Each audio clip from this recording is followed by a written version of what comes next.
Oh, man. The good old days. Man. Welcome to Small Talk, episode 100. How are you guys doing today? Got a stacked set of hosts here. Dude, that got Chris, intro is sick.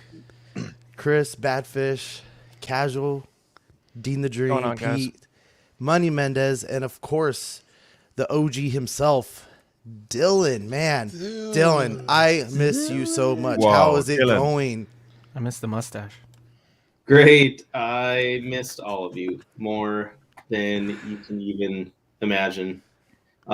Good to be back. Good to see everyone on the chat. There's something so right that this feels like. You know what I missed? I missed Dylan's slow talking that literally takes 2 minutes to fucking say one thing. All right, Dylan's gonna leave now. This what I say is genuine, and I don't plan it ahead of time, Eddie, and have my script right by my. Wow. Dang. Wow. This is supposed to be a family reunion. I know they're supposed to be fighting, but geez. Eddie, right by his right hand, he's like, okay, I gotta argue with Dylan about this, and I gotta piss Dean off about this. You would think so, but it all just comes naturally, actually. Well, we're going to attempt to piss off Dean here in a little bit, so we're going to save that for a little bit later. But Chris, Oh, yeah. you're here living the American dream out of Florida. What are you doing, man? Yeah, man. I've been to I did the Galaxy's Edge thing and the Universal Studios, and then just I also went to the Kennedy Space Center, which is like my favorite thing of all three. If you've never been and you live in America, you should probably do that because it changed my life, man. Seeing the shuttle Atlantis, thing of beauty. Nice. USA. And you got that sweet Oh, Star yeah. Wars I stuff got- right behind you. And I got a Kennedy Space Center beer koozie. I gotta use that this episode if it would focus on it. Come That's pretty on. sick. Yeah, look at that. Yeah, I really like that thing. That thing's pretty badass. It's cool. Bad You're fish, making some man. ice cream in the background there, Chris. Yeah, that's Yeah. okay. That's one of the coolest things at Galaxy's Edge, man. That Cam Tono for $50. It has lights. It has a combination lock. Like that's just good fun. Nice. Bad fish, man. How's it going? How's your day? Doing good. Busy day, but a good one. So getting things done. But happy to be here. Looking forward to it for a while now. So Steve, what's going on, man? It's going.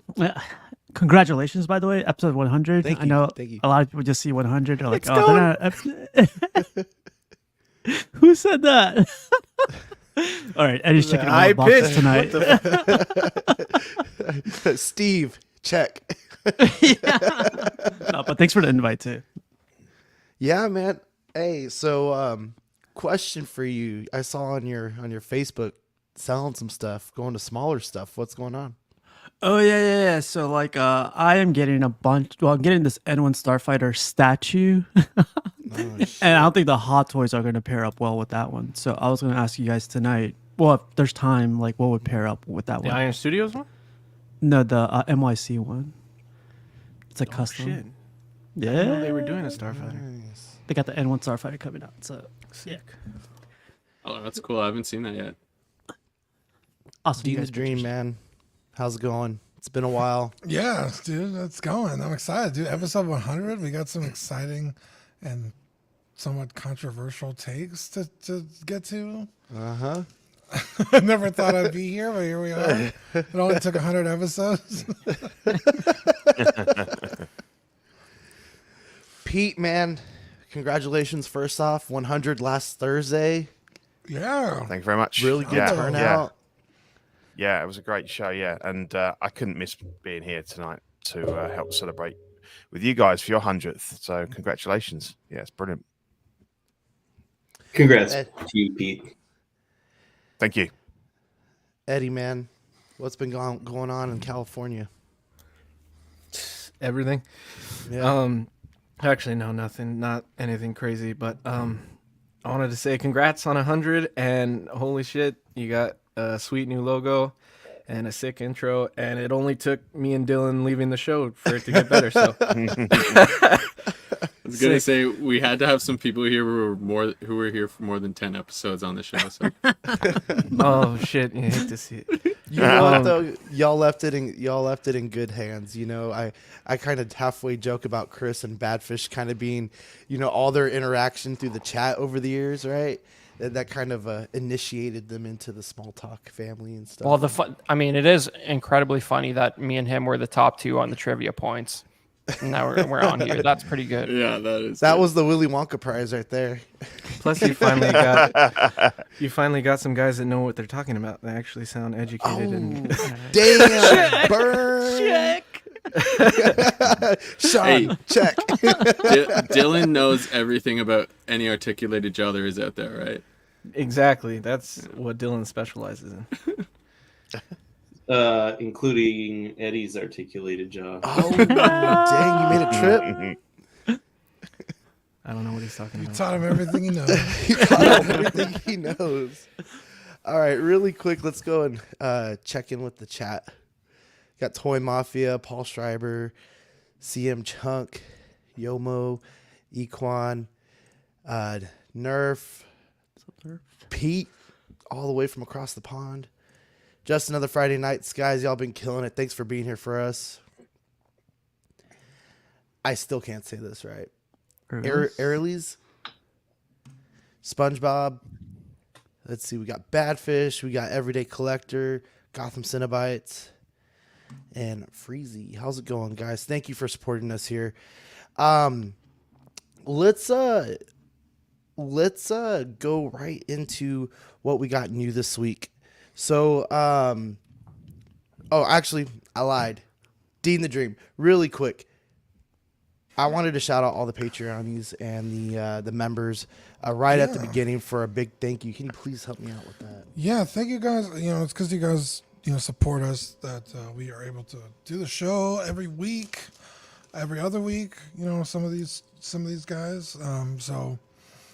Give a quick shout out to Ian CB, Renee Mendez, Eric Mariscal, Quinn Aguirre, King Louis, Mark Pearson, Paul Schreiber, Equan, Chris Valencerina, Ben Thomas, Chris Aletti, David Jones, Sam Gist, Daminator, Joao Bretta, Thomas Clark, Eric Switzer, Six Guns Figs, Badfish, Toy Cartel, Sweet Danny Lee, Deanie Martin, Stephen Krapp, Big Ol' Fern, Cesar Marquin, Mark Phillips, Lisa Martin Bomansky, Victor Gregorio, Ricardo Valdez, Jose CZ, Erwin Azucena, The Illustrious Rainer, Aled Morgan, 2Cow3 Wad, Derek B, Aries Portillo, Alvin J, Jazz Carroll, Joe Ridley, Pablo Meza, D-Rock, Matt Clevenger, Seth Tucker, CC3PO, Scott Smith, Dalmadon, Stephen Percha, Sean Usby, Scott Bradley, Steve and Maria Stanley, Eddie Mazanares, Louis Bennett, Chip Parent, Jimmy Hernandez, Gigi the Judgmental, and Brenton Palmer.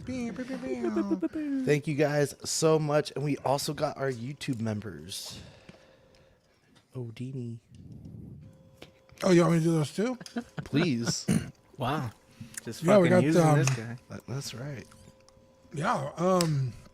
The YouTube channel members, Absolute Irwin, Alvin J, Andres IB, Andrew Gibo, Benjamin Hansen, Big Ol' Fern, Blurred Dad Life, Bob Dylan, CC3PO, Chris V, Cram, CT603, DJ, Daminator, Dante's Boneyard, Eclectic Collector, Equan, Fat Batman, Gare Bear, Gotham Cenobites, Jake, Just Another Friday Night, Justin Sports Card, KJ Smith, LV Avenger 702, Mark Pearson, Money Mendez, Mr. Mom's Collectibles, Knights, OG Fan, OMFG Rick, 1-6 Figure Focus, Paul Schreiber, Philip DeFull, S-Beam, Sam Giss, Slifer, SpongeBob SquareBalls, Sunnyvale Rust, The Ben Thomas Show, Toy Cartel, and Zeke.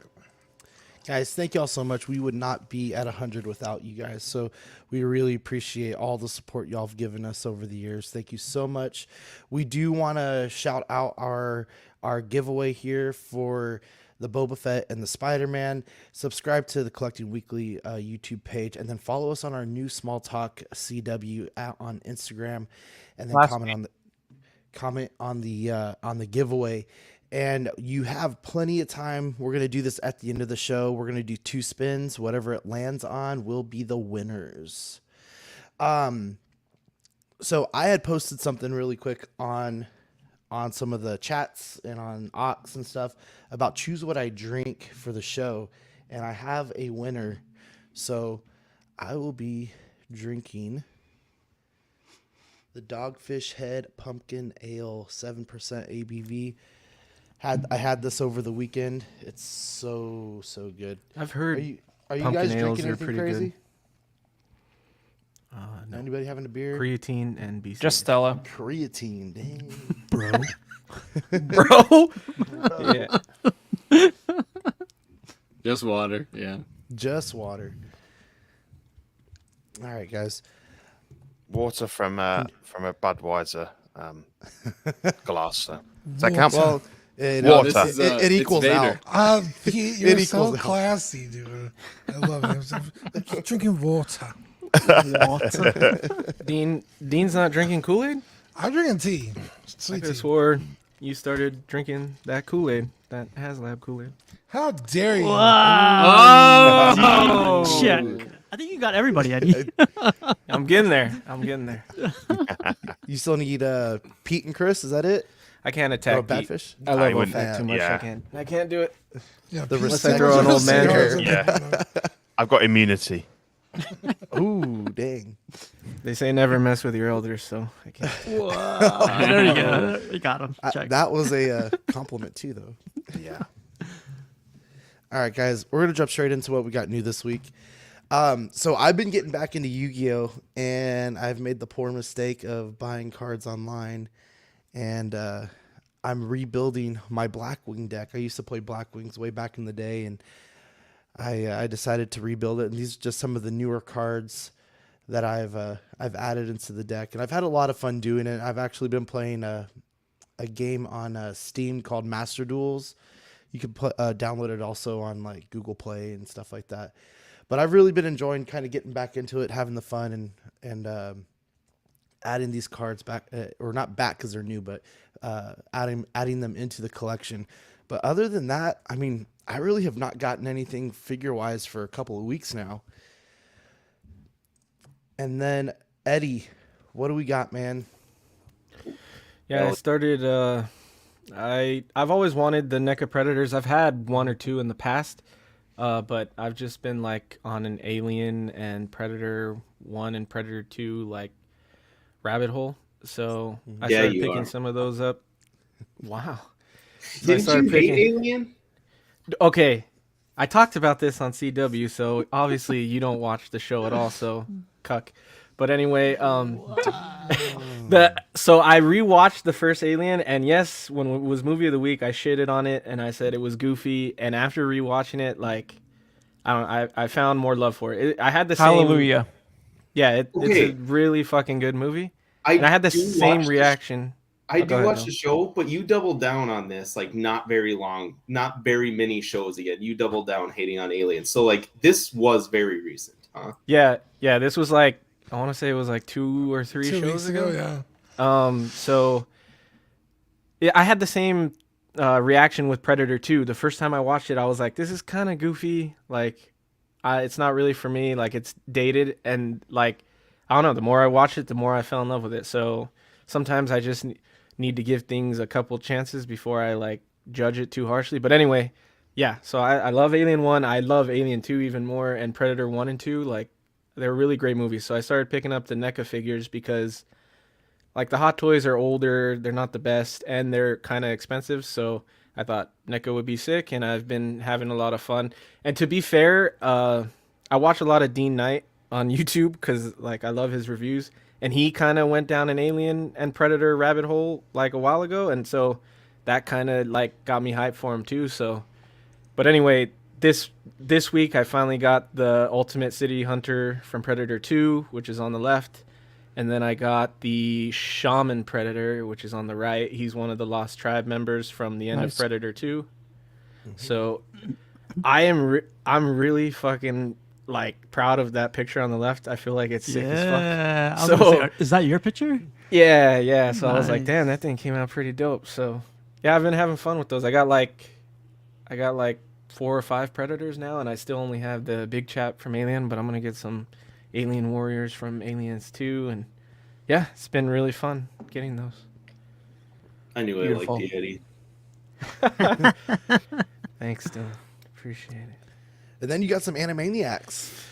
Yeah, I got Finally. Super 7 is like doing some really cool cartoon stuff, and I picked these up actually planning to get Pinky and the other one signed. What's the other? I forget. Yako.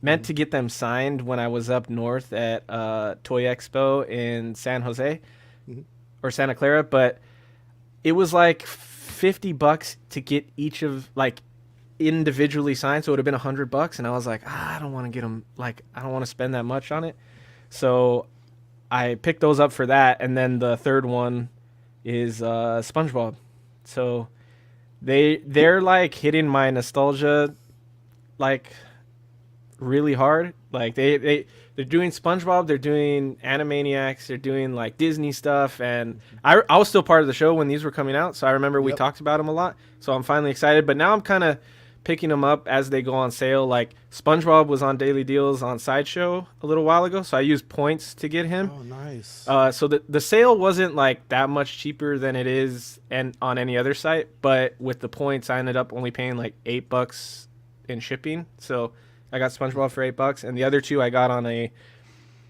don't remember if it was an Amazon or Entertainment Earth sale, because a lot of this Super 7 stuff will go on like $10 to $15 off on Entertainment Earth. So I usually end up picking them up there. And these are the only things I ever have trouble taking out of the package, because I fucking love their packaging, dude. Yeah. It's just beautiful. And the figures are really big. Like I was the gonna SpongeBob say- almost feels like the Pinky is fucking 1-to-1 scale. Like I feel like that's 1-to-1. It's like literally the size like I feel like a mouse would be if he was like real animated like that. And then SpongeBob, I feel like he would be like quarter scale, or even 1/6 to quarter scale. Like he would fit in with Hot Toys if like what I would imagine a sponge fucking look like standing next to a Hot Toy figure. But they're pretty fucking big figures, so yeah, they're cool. Sideshow should start using a sponge instead of an apple. But Wow. do they have a brain as well, or have they announced the Yeah, they do. I just haven't picked them up yet. So they did Okay, Pinky and the Brain. just They did curious. all of the Animaniacs already. They did all 3 of them. And then I have some Disney ones. And for SpongeBob, they did like, I think the whole group is released now. Like they have Squidward, Patrick, Sandy. I think they have Mr. Krabs. I'm not sure, but this is the first one I Mr. picked Krabs up. would So be cool. yeah. I'd be interested in knowing how they're gonna like tool his feet and stuff, right? Because like he's like little pegs. Oh, that's true. He'd probably come with a stand. I swear that they did announce him already, but maybe I'm wrong on that. Yeah, these look great, man. I mean, I know we were talking a lot about Super 7 back when y'all were on and stuff, and this stuff just looks great. You know, Yeah, they're really cool, dude. Casual, man, starting your small stuff, or what's going on with these Gundams? Wow. Okay, I'm outta here. Gundams? I am outta Ronin here. Warrior. Disrespect. I swear to God. Okay. No, I was gonna ask Channeling you my inner guys. Eddie. Yeah, I know. I would have called it. I a knew it Gundam was getting too. I thought it was a Gundam. Oh man. You know what? No kidding. No, this is from Ronin Warriors, and Man, one of the I guys watched from that. the group actually sent this to me. Like I paid for it, but they gave me a huge discount, like a crazy discount. And I was gonna unbox this for you guys here live, but like while you guys are doing your thing, if that's okay. But Ronin Warriors is something I watched when I was a kid, and I miss this thing like crazy. Thank you, Cypher. Appreciate you. Unculture SWAT. Yeah. Bro, not even like 4 days ago, I was on TikTok and somebody posted like a Ronin Warriors like flashback thing. Mhm. And I was like, fuck, I used to have like all the toys back in the day. And like I was like really tempted to like buy Ronin Warriors stuff. I was like, yeah, I better not. And then you posted this today almost as if a sign from God. Yeah. Tell me to get back into it. And now I'm like, fuck, dude. Like 2 things in a week? I'm tempted. What was Ronin Warriors on? Because in my mind, on I feel like Toonami. I remember this. Yeah, I was on Toonami. That's Toonami. I might But have yeah, I'll be watched unboxing this while everyone goes, if that's okay. I'll put myself on mute and everything, of course. Go Yeah. for it, man. Cool. Thanks. Let us know when you get it all up and stuff, and we'll put it big screen. Yeah, is there Ew. a lot of assembly? Say what?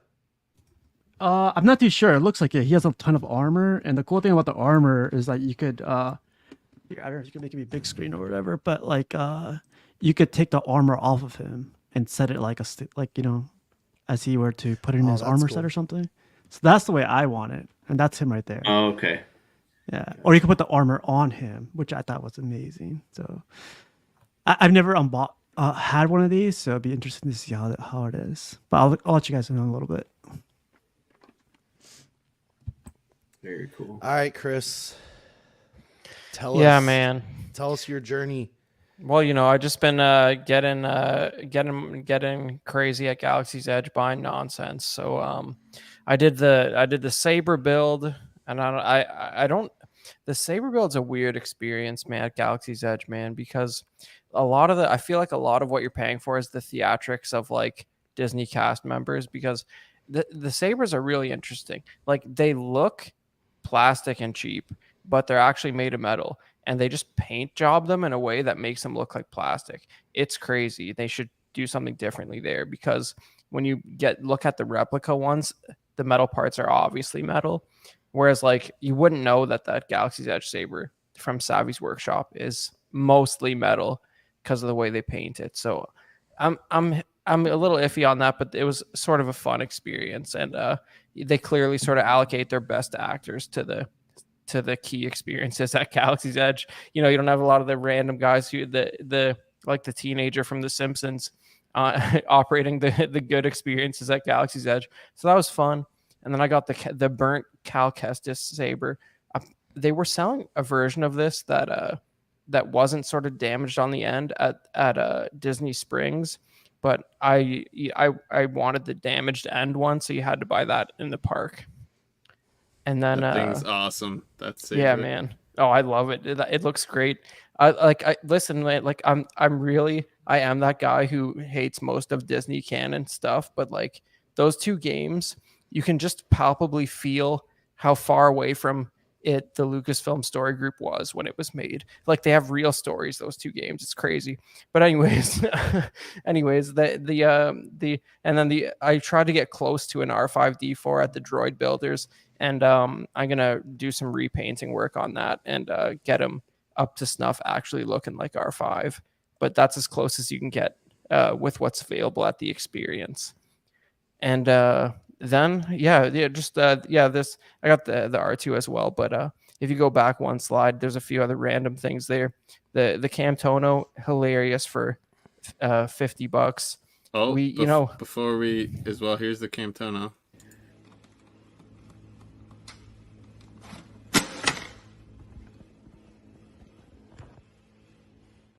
Like, that's the best. That's pretty cool. legit. $50? What? Yeah. Dang. I know, right? It's the only problem is getting it back to Canada is going to be tough. We'll see. Yeah. Because I'm literally worried that TSA is going to be like, if I can't open this, I'm going to smash it up. So I'm going to like put a note on it. They must have seen some of these already, but like it looks like you'd hide something in it, right? Like, I'm literally worried about them breaking it open. Just don't put any watches with loud ticking in it, and you should be fine. I hope they don't try and open it, but I'm going to put a note on it anyways. But I'm going to leave it empty, of course. And then the Sith holocron is, if you would have ever told me that like you'd be able to go to Disneyland and buy a Sith holocron that has like no box, no branding on it, like, and then when you hold it, it's Mark Hamill as Darth Bane saying a bunch of devil stuff at you. Like, it's amazing. That's also $50, but like it's literally Mark Hamill saying a bunch of evil Sith stuff at you when you hold it, and you get different Sith lords if you put red crystals in it.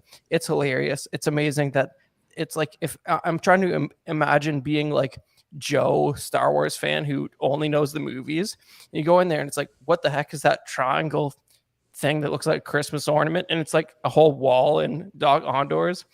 I don't know, it's so random that that holocrons are like a wall of that shop. What a time to be alive. It's very weird, but that's fun. And I also got some galactic credits, which are like metal in universe currency, which are pretty fun. That's about it. Oh, those are metal?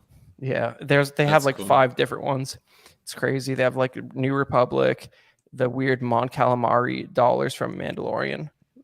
They have like 5 or 6 different ones. Cool. Shout out to the Oxfather. Thank you so much, Zach, for letting us do all this. It's so much fun. What kind of scale is that? Is that droid? Is he kind of like quarter scale, I suppose? Roughly? I think it's bigger than that. If you Third, look, maybe. that's a really long lightsaber hilt beside him. Yeah, so it's like, I don't know, it's maybe like 15 inches tall or something like that. Maybe a bit less. Mm-hmm. Cool. All right. Whoops. There. Nope. Ooh, I gotta thank Chris and Badfish really quick. So there's this new Canadian girl at work, cute, Lol. and I used this whole about a boat, and she couldn't stop laughing. She was like, "You're doing it wrong, but it's cute." I was like, "Hey." Did you use A yet? Yeah. I'm little by little, Badfish, little by little. Yeah. But she's Canadian. I don't know. I just thought I was thinking about you guys the whole time. You should tell her. I heard Canadians like chocolate covered nuts. Let me put myself back on mute. So, real quick though, casual. How's the unboxing going? Oh yeah, I love this kind of stuff. I used to build Gundams all the time, so it's like assembling them together. So I'm putting the armor on them. It's pretty cool. I think it's magnetic almost, but it's really cool. That's cool. I like it a lot so far. All right, guys. So we got a discussion topic for you guys. I never asked when I first came on, and I'm hoping Dean and Dylan can speak to a lot of this. What were the origins of Small Talk? Like, Dean, when you and Zach started the network, and then when Dylan came in and y'all started doing the thing, like what was the big idea?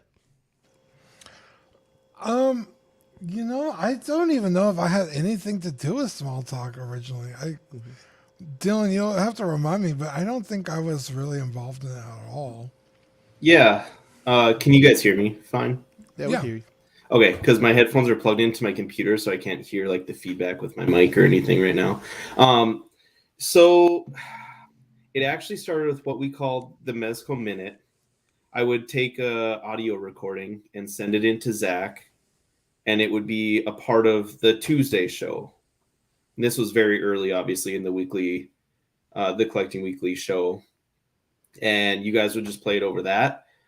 Well, then from there, I think Zach kind of figured out, well, Dylan obviously he's really interested in Mezco, as everyone knows. And then I think he started kind of figuring, I know he knew Damien was into Black Series quite a bit and into Star Wars and collecting a lot of stuff.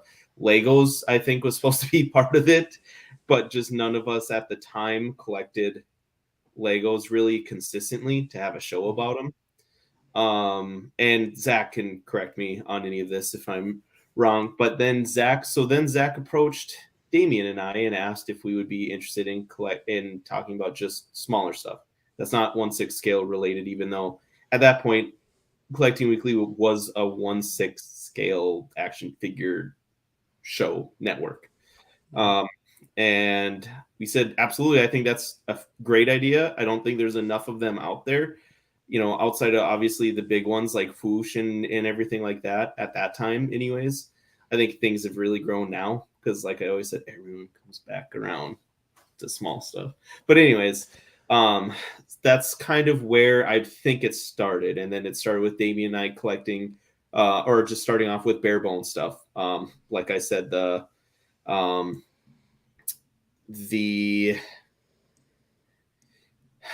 Eddie, what are you eating?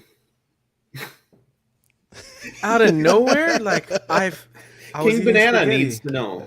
Oh, I was eating spaghetti, but now I'm done. So Okay. thanks for fucking interrupting the show, King Banana. Appreciate you. It's fun. But yeah, and then so obviously I collected these, what Eddie was talking about, the NECA Predators. This was my new one, by the way. I still am doing the these snake when I see them. Yep. I haven't even opened them, but Can I I have it? got it because of the helmet. Helmet. It's really cool. So Eddie, I It's a don't know cool if you, color, huh? It's Yeah, like a pearlescent pink. yeah, like a rose gold kind Yeah, of thing. it's dope. I should take it on. And it And it actually has has the soft fur and goods. everything. Yeah, Yeah, really that's a dope cool. one. Did I don't know if you know this, Eddie, but a lot of their masks on the tribe are like made up, essentially. Like because Made up how? most of them don't have masks in the movie, so they're either like based off of like art Really? of what I gotta they go thought back they and were. watch that scene then. Yeah. So or it's the NECA team doing like their creative take on what they would have liked or made up their own mask type thing. I believe anyways. It's really cool. But yeah, and I think it branched out from there. We tried figuring out like other brands that a lot of people collected, a lot of people liked within the network. Super 7, as you guys talked about at that time, was just getting kicked off. So I think we added them on. Obviously, Mofex, everyone kind of has like one or two Mofex here and there, depending on what they're trying to get out of it. But yeah, I think that's kind of where it started. Dang, I remember when Zach before we were doing like I guess it was StreamYard or whatever, however y'all used to stream, Dean. Google Hangouts. Cool Hangouts. Is that what you say? Cool Hangouts. Google Hangouts. Google Hangouts. Yeah, I got invited to come and hang out with you guys one night, and I ended up getting sick. And I had this whole stack of figures. He's like, bring some figures and be ready to talk about them and stuff like that. So I ended up getting sick that show, and then he asked me to do the comics and stuff. So we opened up collecting comics, and I really enjoyed the storytelling of it, right? And didn't ever really think big picture about it, and we went through, I think, about 10 episodes of it, and all recorded, never live and stuff. And it was a lot of fun, and learning the podcasting thing. I think that's what I wanted to learn the most, is just how to talk on the mic, how to use the systems and things like that. And then Zach asked me, hey, what do you think about going on Small Talk? And then that's when you reached out to me and stuff, and we were kind of collaborating about, where do you want to put comics in, or should we put it in, and things like that. And eventually it got phased out, right? But I would also say right about that time, I was getting out of the comics. Like I had what I wanted, so I was more into the figure side of it, and it just kind of grew from there. And man, you taught me a lot about companies I never knew, and I was working at the comic shop at the time, and selling comics, selling figures and stuff like that. And then I started hearing all these different names and stuff like that. And it was a lot of fun to kind of see the work from the comic shop come into this, to be able to like add stuff to it. And long story short, I ended up leaving the comic shop just because, I was having kids and stuff like that, and wanted to spend more time with that.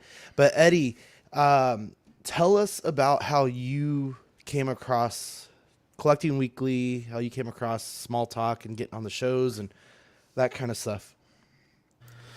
All right. So Collecting Weekly, I found through the pandemic a little bit. I was listening to Scavengers Assemble, which was 6 Scale Scavengers and Rogue One before they split. I kind of used to listen to them while I would do like my walks and stuff because that's kind of like when I started doing fitness stuff, but it wasn't like I've been off and on. So anyway, I would listen to them on podcasts during my evening walks, and they mentioned Zach and Dean frequently. So I started watching those guys, and I was like, these guys are fucking hilarious. And one of the first episodes I think I watched is when they did their hot chip challenge, or it might have been a little bit in, but I remember thinking like, these guys are funny, like, and cool. And so I started watching more and more, and I don't know that I ever really commented. I don't remember, but they started doing Among Us streams, and I started playing Among Us. And so I got into that, and then they said they were going to do some... I don't remember if they said they were going to do like invite listeners to play Among Us, or if they said they were going to do a Christmas episode special, invite listeners on there. I don't remember if I did an Among Us stream first or if I did the Christmas episode first, but either one of those, I joined in. It was like we clicked immediately. I thought I really love streaming and I love talking to these guys. They're super cool. So I was like, if you guys want me to come on more, like I'll jump in whenever you need. So I kind of did like the odds, like not the main show, but like I did After Dark a lot. I did the Among Us streams, and then they invited. I don't remember how I became part of the Tuesday show, but I just started streaming more and more and talking to them more and more, and I eventually went on the main show. And then from there, I started watching the other shows on the channel, like OFAC and Small Talk regularly. I watched every show, but I think I commented a lot on OFAC and Small Talk, and so I would comment a lot on Small Talk because I've always been super interested in all the like 1/6, 1/12 collectibles. Like I don't collect everything, and obviously I go back and forth with what I collect, but I've always like been in the know about like what's releasing for 1/12 stuff. So I would always comment on Small Talk, and I think Dylan noticed that like I was regularly like saying things and like commenting on new releases and things like that. So it was right around when I think Dylan was doing the show on his own. I don't remember why, but Dylan needed some people to hop in. So that's when me and Mario were streaming a lot. And I don't remember if we started in and outs at that time yet, but I remember him or Zach asking me and Mario if we would be interested in joining Small Talk. And I think it was more Mario than me. But when I heard Mario I was like, dude, I want to join Small Talk because I fucking love like talking that stuff. And then I joined in from there, and I really loved the show, and so that's how it all happened. Yeah, so like the second half of like getting you guys into it. So like Sean was just kind of a natural thing because we figured so much of small figure collecting has to do with comics, which it kind of does to a certain extent. There's way more than movie stuff, and it was kind of weird at the time to think about it that way because it was like in the middle of like peak Marvel. It felt like I think like Infinity War released, hype was going on with that, but like a lot of stuff was comic book related. So that's when I asked Sean to come in, and yeah, you closed up shop on your comic, no pun intended, on your comic book segment pretty quick with that. I did, man. Not just that, but just the collecting. I don't know if you know this, but I sold basically 98% of my collection. About 4,000. No, was it 4,000? 3,000 or 4,000 comics. And I'm down to a CGC box and one short box. I know. I have a few stuff here, but I remember you. Yeah, didn't you do that? You begun that like almost 2 years ago. Like that was a long process, right? And then you did that one big chunk. And then from there, yeah. So like in the middle, while like Sean and I were talking about it, was around the time that Damien left the show. So yeah, I was kind of soloing. Like Dean and Zach would hop on if they could from time to time, but they're like, yeah, we were like, we got to find someone else. And I was like, well, I want someone specialized, and I want someone with a little bit that kind of collects a little bit of everything. Mario was very specialized at the time in TVC stuff. And at the time, Chris hadn't reached out yet. And Badfish was a regular watcher. We always asked you to get on Badfish, and we could never get you on. And here you are. Anyways, so love you guys, by the way. So glad to see you here and streaming with you. It's awesome. So I think Mario was on for that, and then Eddie kind of collected everything, and that's why I thought to try and get his butt on here, because he's kind of goes through phases of everything or collects a bunch of different things here and there. I really liked his variety, so that was kind of the reason Eddie got on here. That's kind of where I think how the rest of the hosts got brought in on here. Before I move on to Badfish and Chris, Pete, you are our every other week brother. So what was your story, man? Like with OFAC and Ian and all that kind of stuff? Yeah. So I think Ian was the first English British listener of Collecting Weekly, and to be honest, I kind of hadn't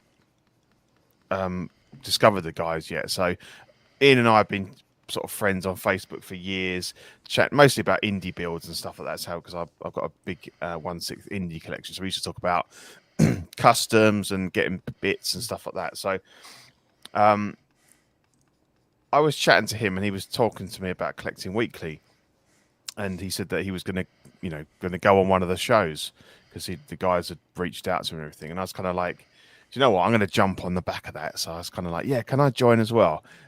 Not really knowing if it was going to go anywhere or what I wanted out of it. So we did an episode of Collecting Weekly called "The British Are Coming," and it was and it was all Boston Tea Party related, and there was quite a lot of little jabs and jibes at the British and stuff like that. So it was all good fun, and I think from there, me and Ian, we really gelled with Dean and Zach. We had a great time and everything. So pretty much immediately, Zach was like, "Well, do you guys want a show? Do you want to try it?" So we're like, "Yeah, okay, cool." So I think for the first probably maybe half a dozen, we had Dean and Zach on with us, kind of just walking us through it and everything, and it was just really good fun. And I think from the start, me and him were always very much like we don't really have people within our immediate lives that collect this stuff, so it's just a way of me and Ian just to shoot the shit, talk about what we'd got and everything, and I think back then it was a simpler time when things were a little bit cheaper and we were building collections and things like that. So it was really good. And so I suppose once I joined the network, I just started watching all the other shows. I tried to watch as many things as possible, really, to kind of support the network, get to know the guys and everything. And I always enjoyed small talk. I always enjoyed the banter between Dylan and Damien, like really just ripping the shit out of each other. Really good stuff. And also, I do, although I mainly collect 1/6, I don't think you ever really leave the smaller scale stuff, because realistically, that's where we all started. I started with 3.75-inch Star Wars figures back when I was 5, 6, 7 years old. So that's kind of where most people start, and you might move on from it. And I don't collect smaller scale as a thing, but I'm always interested, and there's always something that draws me back in. And at the moment it's the NECA Universal Monsters line. I've been collecting all of those, like so many Nice. Sean. That's a fantastic line, and I've always loved Universal Monsters. No one's really done it justice. There was some sideshow stuff back in the day, 12-inch stuff, and that's probably some of the first 12-inch figures that I had, apart from like Action Man way back. And so I love the small stuff, and there's Action Man or G.I. Joe to you guys. Yeah. I have Action I know Man. exactly what you're Listen. talking about. Listen, the Robo Skull is unparalleled in toy history, Pete. That is, I will someday add that to my collection. That's a fine piece. So yeah, and I enjoy, there's stuff on here that I would never have any exposure to at all if I didn't watch on here, and it has probably enabled me to spend some money on things that I might not have otherwise done. So I love the show, and obviously Sean, Chris, Badfish, you've picked up the baton and run with it, and you're doing a great job. And I always make sure that I catch Small Talk on the replay, and occasionally I might get up at 3 a.m. and come and join you guys. So Yeah. congratulations. Thank you for joining us, man. What a legend. I seriously, I was wanted to come as well, but I was working. It's you guys usually are on at 3:30 when I work from home, so I can listen live, and sometimes you'll see me chatting. But Yeah. And also, you would watch and listen to them. Oh, absolutely. I mean, I work tech support, so I can do emails and I can listen, but just not type can't chat as much when I'm at work. So yeah, love your guys' show. Cheers, So Badfish and Chris, you guys were the trivia masters. You were the OGs of the chat for a really long time, and look where you're at now. So what is y'all's small talk story? Well, I'll go real quick. Basically, I'm a vintage Star Wars collector. You know how Pete said he started out with that? I never had it as a kid, but realized it's the coolest thing, and that's pretty much what I collect. But I was looking for a podcast related to that, and because I don't know if it was Zach or Dean, but you really can't go wrong with a show name like Collecting Weekly as far as like general search engine optimization, because like I just found it looking for something else, and that's what you want really. And it was one of their annual like awards shows. I don't know when you guys started doing that. I feel like it was 19 or 20 that I caught that, and like the award show was hilarious, and that pulled me right in, and I've been listening since then. And I've never collected 1/6, but it's so relatable to the side of things that you do with vintage Star Wars collecting. So, that sort of fits right in with Small Talk for me. And my first time on the channel was the one and only 1/12 Pose Wars, and it was a great episode. You guys should all watch that. That's My it for me. first interaction with you, man. Competitive as hell. I'm still salty about that. So many people asked us, do a 112 version, do a 112 version. We're like, fuck yeah. Nobody watched it. Everybody was like, one and why done. are you doing this? I was like, damn it. Dude, my camera setup on that was amazing. Like, please go back and watch it. It was. I think it was my first appearance on a stream too for the network. I think it was. What about you, Badfish? So for me, I used to watch the 6-scale scavengers, and they used to mention you guys all the time. And at the time I was definitely heavy into collecting, but when they slowed down, a month after they stopped, I was looking. You might have seen me looking over at my other screen here. I was trying to confirm it.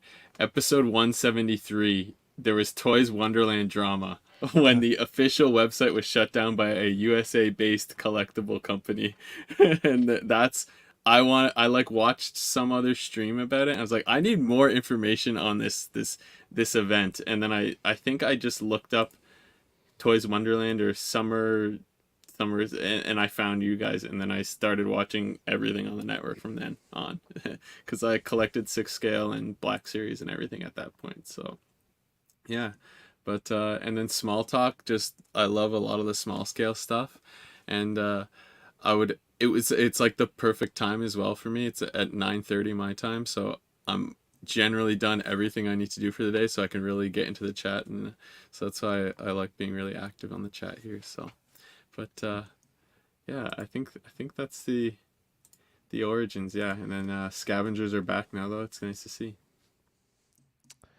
All right, Casual. Figure Kong wants to know, how's it making out over there? Oh, nice. It looks cool, man. I love it. I love it a lot, and I'm gonna start going for the whole line. F it. I got the red one coming. I got Kyo coming or Rio coming, whatever. Oh, so you have to finish it. Yeah. Where are you picking them up at? Just collectors out there reached out to me. One sold me this one. Slifer in the chat is gonna send me another one, and I'm just gonna wait for everyone to send me the rest. So is that something you do some additional paint work on, or you guys pretty much keep them stock like that? It looks like it's stock. Like it used to be where you put stickers or decals on them, and this one looks completely like it's already painted and everything. It comes like if you're gonna customize it, Steve. Oh no, not me. But it already comes with a character, and I really like it a lot. It sucks when you like something so much and you just starting out and you want to get the rest. Yeah. All right, Dean, as quickly as you can. Humble beginnings to 3,000. Oh my God, humble beginnings. Yeah, Zach had this crazy idea about doing a collecting podcast for 6-scale people, because it's kind of intimidating to get started. Because then you get into, sideshow versus hot toys, and then kit bashing, and what exactly is kit bashing and what's a custom, because they're not the same thing. And because I was asking him questions constantly, and he's like, dude, I should just make this a show. And I was like, I would listen. So he started recording maybe like 15-minute episodes every week. and it was like I was the only person listening to them. And so he stopped. The first follower. Yeah. And he stopped making them, and I kept like bugging him because I was driving a lot for work. And I was like, dude, they're like the best part of my week. Like, please, like, do it some more. So after a while, he started over again, and he was like, dude, I don't know. Like, no one's really listening, and it's hard to talk more than like 15 minutes by yourself. And even then, he was like struggling to go 15 minutes. I was like, you know what, dude, I'll join you. Not the first time Zach's heard that. Yeah. Yeah, because I was like, you know, I could ask you questions live because I'm sure a lot of the listeners are going to be asking the same stuff. And we could just talk about, you know, and that's why every episode it's like the things that matter the most to us this week. Because it really is different every week. Like, what are we talking about this week? Buying, you know, custom 3D prints, buying outfits on Toy Anxiety, whatever. And for the longest time, it was just like me and like 3 other people listening to the show. But I told Zach, you have to stay consistent. People need to rely on you to be there on Tuesdays or whenever. That way they know that you got their back.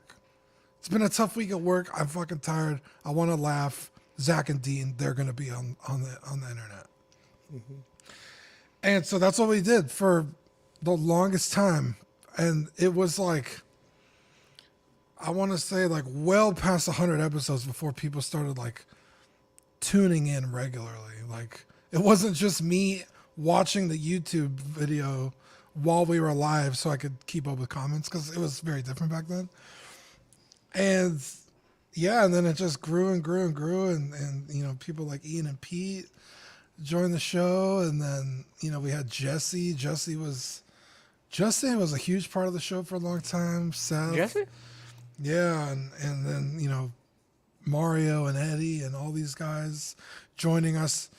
And it really is, it takes a village, right? Like Small Talk, you guys have your own group. The gaming, I'm pretty sure that's how Eddie got involved, was the Among Us. Yeah, I'm pretty sure when you were talking about, I was like, I think it was the Among Us streams. And I was like, hey, this Eddie guy's Among Ox. Yeah, Among Ox. Yeah. And everybody just kind of brings their own thing, and it's, you know, it's so fun. And yeah, getting to 3,000 has been kind of wild because, like I said, for the longest time, it was just me watching. And so it's nice to be surrounded by other people that What year did you actually start the YouTube channel? The YouTube channel, I want to say, was 18 or 19. So from 18 or 19 to the end of 2020, because that's when I started streaming, you were at 600, and then literally so 2021, 2022, and half of 23, you guys have shot up like 2,400. I think we went viewers. I think we went something like 25. Yeah, I think we went like 25 episodes without being on YouTube. So you'd have to ask Zach for sure, but I don't know if you could even find those episodes anymore. October 2018, the account was created for Collecting. Oh, on YouTube? Yeah. Okay, so a little bit before that, yeah. Yeah, I feel like the channel is like really growing fast now. Like, it doesn't seem fast, but I feel like it's really fucking fast. It's definitely exponential. Yeah, I think lockdown gave us a real boost, didn't it? A massive boost. For lockdown. Big time. People had rinsed Netflix and everything, and they had nothing left, and they were looking for stuff. Even 2000 felt like just a bit ago, you know? Yeah. And I don't want this to sound like talking shit, but too late. We're gonna take it that way. So, like, there wasn't a ton of channels like this when I started watching. There was Cavengers, and there was these guys, and then maybe like there was statue ones, obviously, but I'm talking like 1.6 and everything. So like there might have been a couple others that I didn't know of, but then I feel like in 2021, after like everybody started seeing us on CW, a lot of channels took off from this, and then now you have like all kinds of hot toy where it's literally this type of group but everywhere now. So I really Well, feel like CW was part of the beginning of that. yeah, it kind of was a hybrid of the two big things that was going on. It was like a production of an actual show type channel mixed in with the panel of what like kind of the statue community at that time was doing. Um, right, Eddie, those guys that you liked, I would watch them too, Yeah, even though I didn't collect statues. It was just cool seeing them kind of get together, and they were getting together back then quite a bit like that, just like as a straight panel. But like as far as like set things to talk about, there wasn't a whole lot of things. It was just pure yeah, conversational. So like this, it was kind of that, or it's become that, but also it's still a production. Obviously, I'm sure people that are running this show, Sean, Chris, Badfish, you guys know, it's a lot of work in the back end too, putting stuff together to be organized. Man, it's so cool to hear the history of the channel. I had picked up what was it, I have them right here, the Mark II Hot Toys from Zach one day, and he just asked me like, hey, record me an episode on comics, and I did, and I think y'all featured it for just a couple of minutes on one of the live shows, Dean, and kind of went on from there. So I really appreciate you guys for giving us all the platform, man. So I mean, this wouldn't be possible without you guys. Real quick, I do want to shout out the giveaway. So please stay tuned. We have 2 giveaways going on later on this evening. We're going to do 2 spins and give away 2 figures. We also kind of want to tease some changes coming to Small Talk as far as our layout and some of the stuff that we'll be going over here. And we'll talk about more of that towards the end. But we're going to go into our first new segment. We're calling it Hot or Not. So you're basically just going to give us your hot take or not hot take on the following figures. These are all new figures that are coming out here in the next several months to a year or so. And this is kind of going to be our long form discussion moving forward. Working title possibly. We're not sure if we're going to keep it or not, but definitely starting on 101 for us. We'll be starting this for some of our news. So we'll just go down the line, say hot or not, and whatever you think about the topic, and we'll move on. So the first thing is Tamashii Nation store opened in New York. The storefront on Times Square is finally open. They've been kind of teasing this for a while.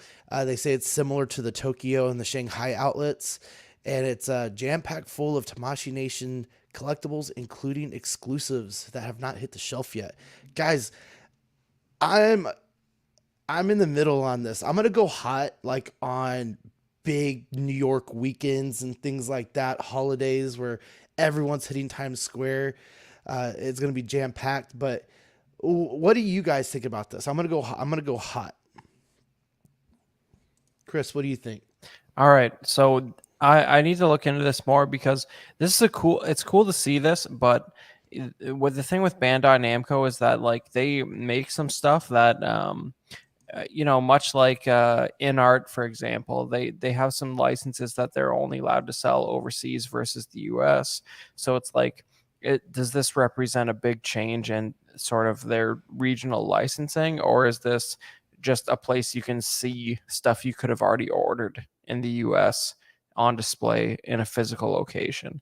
So one is cooler than the other, but because like for example, the only Star Wars stuff I think you could order from these guys in the US, it was the like sort of samurai line where they like reimagined Star Wars characters as samurai. If I'm not mistaken, that's the only thing you could get in the US. So I don't know if they're changing the licensing. Obviously, it's a beautiful store, but I'd be more interested if it meant I could order stuff that I wasn't allowed to before. It's almost very museum like. You got everything in glass cases. Walking around there, I almost feel like you should make sure you're a couple feet back, not making sure you're not touching anything. Casual. Badfish. What do you think? I'm gonna vote hot as well, just because I mean, brick and mortar stores have been just going by the wayside. Toys R Us in America is gone. Long live the Canadian Toys R Us. But yeah, I think more physical stores for people to go and see the things. And oh, they're the Samurai and Samurai Grogu. But I don't know. I think more having options for people to go and see the stuff is a good thing. I think it's cool. Pete, what about you, man? Yeah, definitely hot. I think echo with Badfish. I think one of the things we say about collecting in the UK is the lack of actual stores, shops that you can go into and see this kind of stuff. And that this is kind of quite not really sort of things that I would collect, but I think I agree with everyone else that any I'd love to walk around this. I'd walk around this and look at all the stuff and think that's cool. This looks very, very much Dean's kind of thing here with all of the anime stuff and Dragon Ball and everything. So yeah, no, I think it's definitely hot. All right, Deanie, what do you think? Yes, absolutely hot. Sign me up. With this step in the right direction, we're not going to be having to pay crazy, stupid import like fees. Great point. Because you could go to AmiAmi right now and look up any figure arts figure that they have. $30, $40. But when you actually go to pay and ship it to your house, the shipping is like another $40 goddamn dollars. It's like I'm paying for 2 figures at this point. But if they're going to be shipping them here and I could walk into the store, and granted, they might be a little bit more expensive now that they're over here, but you're not going to be paying those outrageous, crazy. I'm sure those companies just like tack on a bunch of fake numbers to make you pay more anyway. But yeah, it should be a little easier on the wallet. I'm excited. Casual, what do you think, man? I think this is perfect timing. New York Comic Con is in the next month, and Anime Con's in the next month and a half. Perfect timing for those, and also like everyone else said, it's going to be like a perfect distribution point, so everyone could get whatever they want. If you guys want to pay for my train ticket, which is like $60 to get to New York, I'll pick you guys some stuff up and Nice. Yeah, It's not a bad deal, awesome. actually. Yeah. Yeah. if you're buying for like 3 guys, like that's great.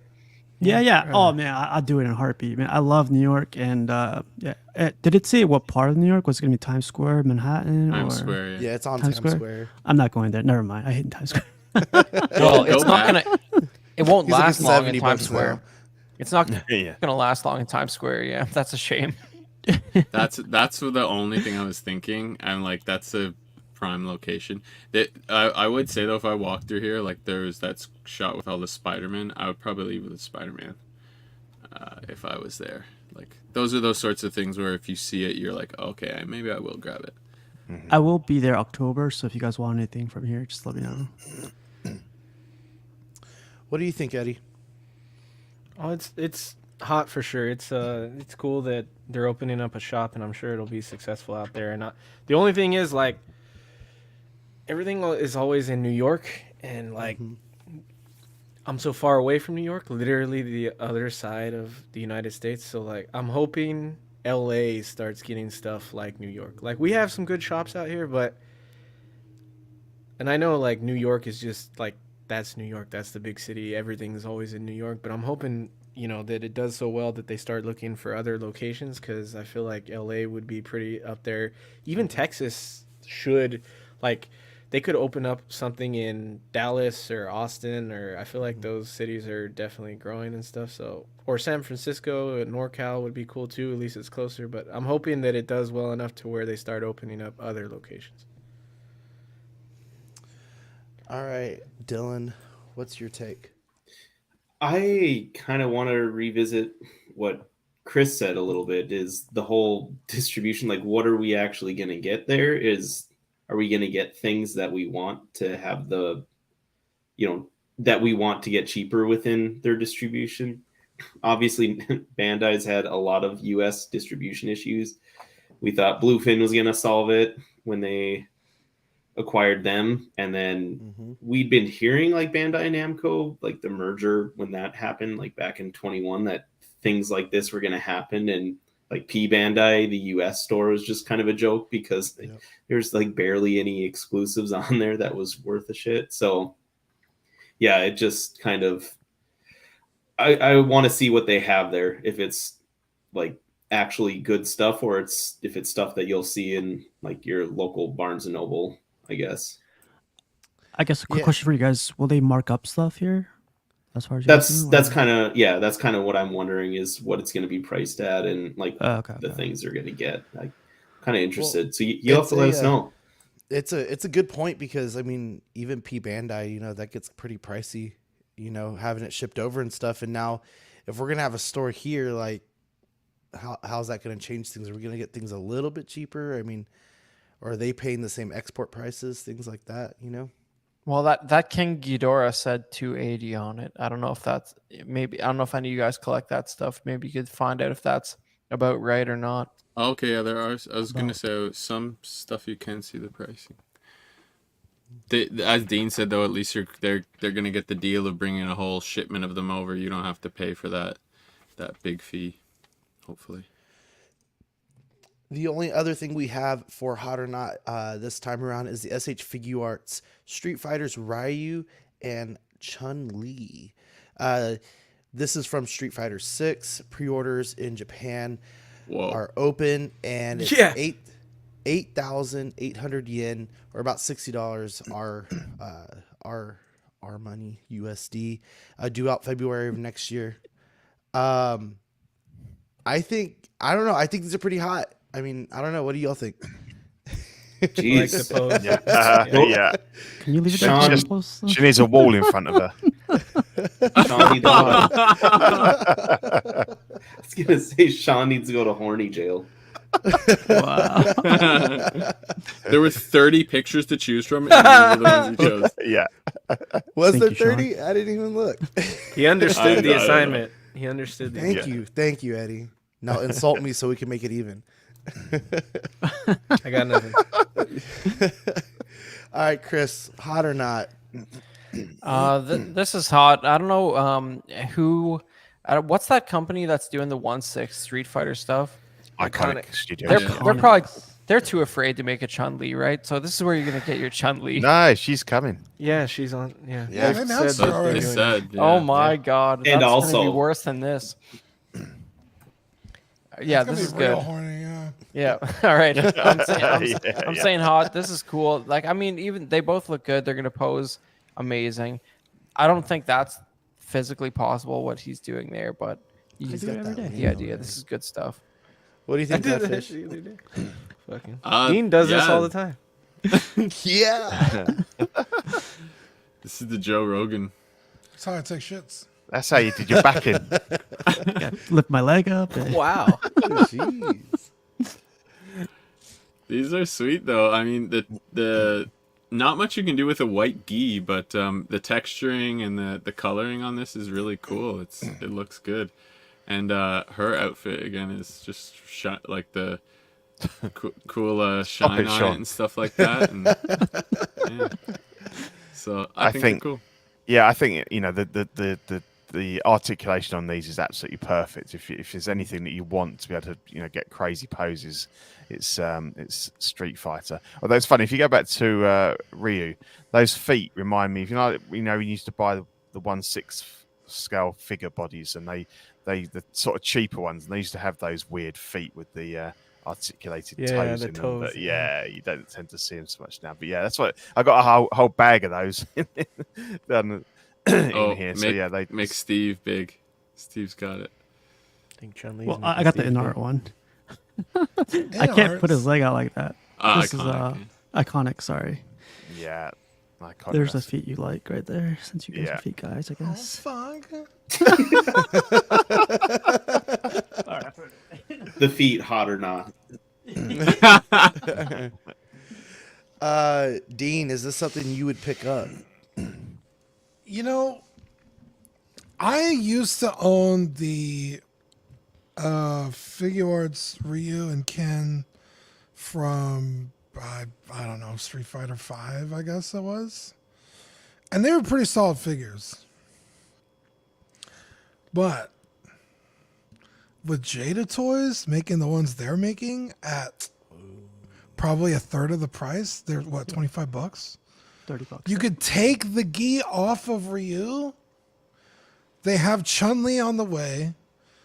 I already have Ryu and what's his name? Ken? No. Akuma, Bison, No, he's Blanca. the Bruce Lee guy. I forget his name. Fei Long. Fei Long, thank you.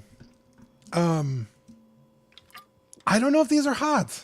I really don't, because you're spending a bunch of money. I mean, I don't know if these articulations are that much better than the Jada Toys ones. Maybe the sculpts will be better, but I don't know if that's worth another $40. Because the Jada Toys are no slouch.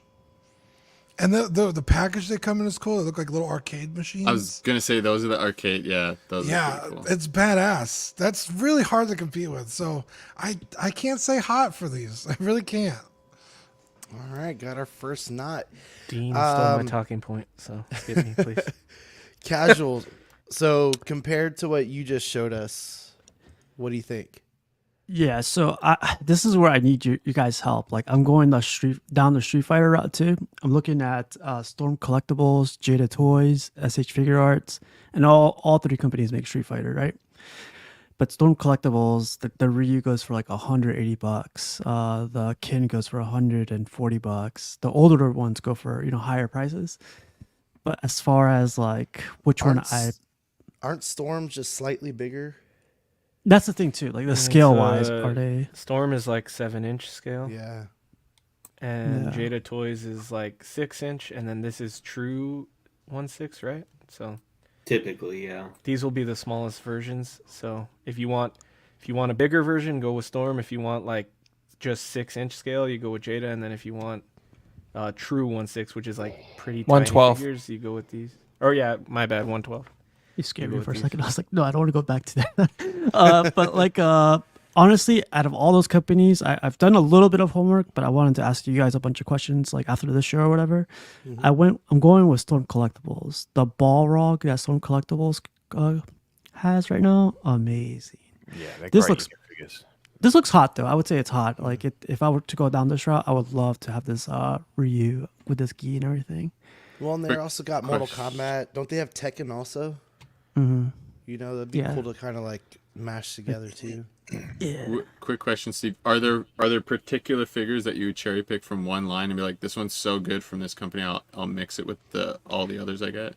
So yeah, there's a couple guys in the comments right now. Nerf me, Bigger Kong. I've talked to these guys and like they don't mix well because like I think that's what Eddie was getting at, right? They're like different kind That's of what skills. I was wondering. Yeah. That's what's scary. Like I can't do it, so I gotta stick with one company. So these are hot. I mean, they look good. I think they're cool. But as far as like picking which one, I've always been a fan of Storm Collectibles because I like the way they do their figures. I like the articulation. I like that they're like slightly bigger. But with that being said, like because it's an older line, you're gonna have to backtrack. So honestly, I feel like Jada Toys is the best bang for your buck because they're only going to be slightly smaller, and they come with a lot of accessories, and like everybody's been praising them as if they're really good figures. I haven't really checked them out at all, but I've heard a lot of good things about them. And if you can, like SHF has really good articulation. That's something that they're known for. But if the gi is real on Ryu for the Jada Toys and it hides the articulation in the knees, I would go with that 100% because I just always prefer something that hides articulation where it kind of like, gives it a little bit more of that realism. But SHF is pretty sick too. And the fact that this line is just starting out is cool because, you don't have to backtrack. But then again, Jada Toys literally just started out. I don't know if any of those figures are unattainable yet. Because I know there was like a con exclusive Ryu, right? So for Jada. So Ryu. I don't know if that's hard to pick up or not. But these are cool. And I know there's like the way Dylan's a Mezco fanboy, there's SHF fanboys that will go for this and like only get this, so that's cool. All right, Dylan. What do you think? Yeah, hot is funny talking about the pictures, like the fact that we got to declare this is hot. No, honestly, I don't have a super big interest in this license. I know the significance of it. I know it has a ton of fans. I used to really not like their accessories, but I really like how these ones look on these two that you've shown so far. It's a little, I don't know, just no soft goods. Just gets me like when they're in that angle and like the tunic thing she's wearing should be like draping down. Always just throws me off. But these do look good overall. Just kind of objectively speaking. Thank you guys for your hot or not takes. Badfish. Yeah. We got some questions to answer today. Someone needs major forgiveness, or at least explain themselves. We have a special guest on for the next subject here. A man can only admit when he was wrong and ask forgiveness. Dean the I'm Dream, not wrong. our fallen angel, I'm explain not himself. wrong. All right, Dean. You Never said would've thought. you finally did it. You finally did big it. screen. Sort of. There is a huge asterisk next to that.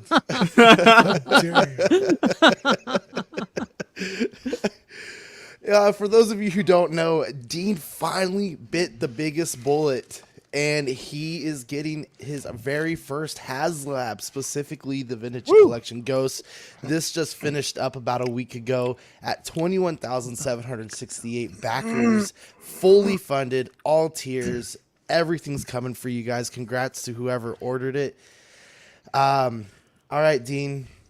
What was the thought? Explain yourself. Okay, the fact that it was fully funded with every tier goes to show that these fucking things should not be behind the goddamn paywall. I'm not wrong about that. And I will die on that hill. It hit every tier. It got Zed too. Yeah. Yeah, it went from 12,000 the week before that we reported to 21,000. What? Did they all bring their own seats? Or sorry, I 2 wanna weeks before. That's exactly what happened. Yeah. I Yes, want to. That's a good point, Pete. they're hipsters. Wow. I want to say it was like minimally funded the first day it came out. It started out pretty I think slow. so, yeah. But you know what, Dean? The more and more you've been talking about this, like I've kind of been thinking about it myself, and I feel like I would be better off if it was like, let's get 10,000 units out, right? After 10,000 units, it's sent out Pre-order. publicly. You know, you can get it at stores or exclusive, whatever. But the first like 10,000 get an exclusive figure or an exclusive piece to whatever HasLab it is. You know, because I feel like if you're gonna make 21,000 units, like it's kind of already done. Like, you know, you could have allocated this in plenty. Uh-oh, did we lose him? Oh. Frozen. Oh, I see. All right, Hasbro got Badfish. While we get Dean back here in a second, what do you think? Because you were you the one on the fence, or was it Chris? I wasn't really on the fence whether I wanted it. I definitely wanted it. It was just the explanation of the charge on the credit card. That's the explanation that had to happen. But and with Canadian, it converts to freaking like $800 or something. Goddamn. It's a lot. Yeah, it's a lot. So, but I love Rebels. It's probably some of my favorite Star Wars. Especially within recent times, I should say, beyond the OT, I should say. It's probably my favorite Star Wars. But yeah, I love Rebels. This, with rumors of this coming for a while, TVC vehicles, I think, are some of the coolest toys that we get. And yeah, having this on display just in the middle of a room or something is gonna look awesome. Yeah, So it's yeah, great. I bit the bullet. Nice. Dylan, I'd be interested in knowing your take on this. I know, didn't you had the Razor Crest, didn't you, at one point? No, I didn't. didn't? I had it in like my cart ready to do the HasLab and decided not to. I've also almost bought it from like multiple people, just don't have the room for it. This looks really, really, really well done. We've always talked about HasLabs that are done half-assed, and this one was done amazing. I'll be honest, I know you're gonna get burned for this, but I'm not a fan of this ship. I think the ship is dumb looking. They tried to make it a thing all through Rebels. It's not a thing to me. I like the idea of it, like what it can do, and like it's like the center ship for the Rebel. Like it doesn't. I don't hate like the show and like this the ship's part of the show. I just hate the design, purely like looks wise. I don't like it. It's like they tried to kind of make a cute look from the Millennium Falcon or something like that. Eddie, what do you think? Yeah, don't even acknowledge that piece of shit. That was funny. I'm just playing, Dylan. I think it's sick. I didn't back it though because it's too goddamn big. And most of my Star Wars ships are Lego, so I'm kind of they just put out a Ghost for Lego, so I'm gonna go that route. Because I saw this at SDCC. You need a coffee table, man. I don't like. It's huge, dude. Oh so, yeah, it was there, huh? Or to what hang does really tempt me, and if anybody getting it doesn't want them, which I don't know who the fuck wouldn't want them, those card backs are so beautiful with that artwork, man. I would love to have that whole set. So I would. I know it would suck for the people that back the HasLab, but I really wish they'd release these on their own. But like, that would be messed up for the HasLab backers. But those are beautiful, dude. I really want those. But yeah, it's not really the price. It was more of a size thing for me. It's just the ship is too big for me to put anywhere. So this is like restricted to the HasLab. Like, is that like going to be forever, or you? It should be forever. Yeah, because it's part of like if you back this, you get this. So if they released it outside of it, it would be kind of like it would be kind of like a slap in the face to whoever backed the HasLab. The barge came out in 2019 and they haven't reissued it yet. Yeah. What about any of the carded figures from the barge? They've said this version of all these figures, as far as the costume they're wearing, is going to be unique to the HasLab. They're going to reissue these characters probably in different looks. Like a lot of them have a look for the Ahsoka show, but you're not going to see. This is like the season 4 Rebels look, and they said that's exclusive to the HasLab. I'm wondering if it'll have that same artwork on the back. No. Or if it would be No, like, they said that's absolutely exclusive. yeah. But like when they did the Razor Crest, they had like Jawas, right? And like obviously they've done TVC Jawas before. That's not like super crazy, but like they did different colors to their robes, and then they said multiple times. Didn't they have coins too? Didn't they have like coins with it? The yak face that came with the barge had a coin because it was matching the original vintage yak face, which only came out in Australia, but it had Canadian packaging. Long story, but that's the only one that had a coin, barring the Droids TVC 3 figures that came out last year. Can I ask what might be a noob question? Because I'm not a Rebels viewer, although I'm enjoying Ahsoka. Should there not be a Chopper? Where's Chopper? He's going to be not part of the HasLab, but he's going to have the mural background. He is, but he's in the HasLab, but he's stuck in the Phantom. Right, okay, but there will be a separate one. Yeah, they showed that they're going to do a Sabine and a Chopper with the mural background as a single carded release. Cool. Yeah. So you've got those, Eddie. Can you guys hear me yet? Yeah, we can hear you.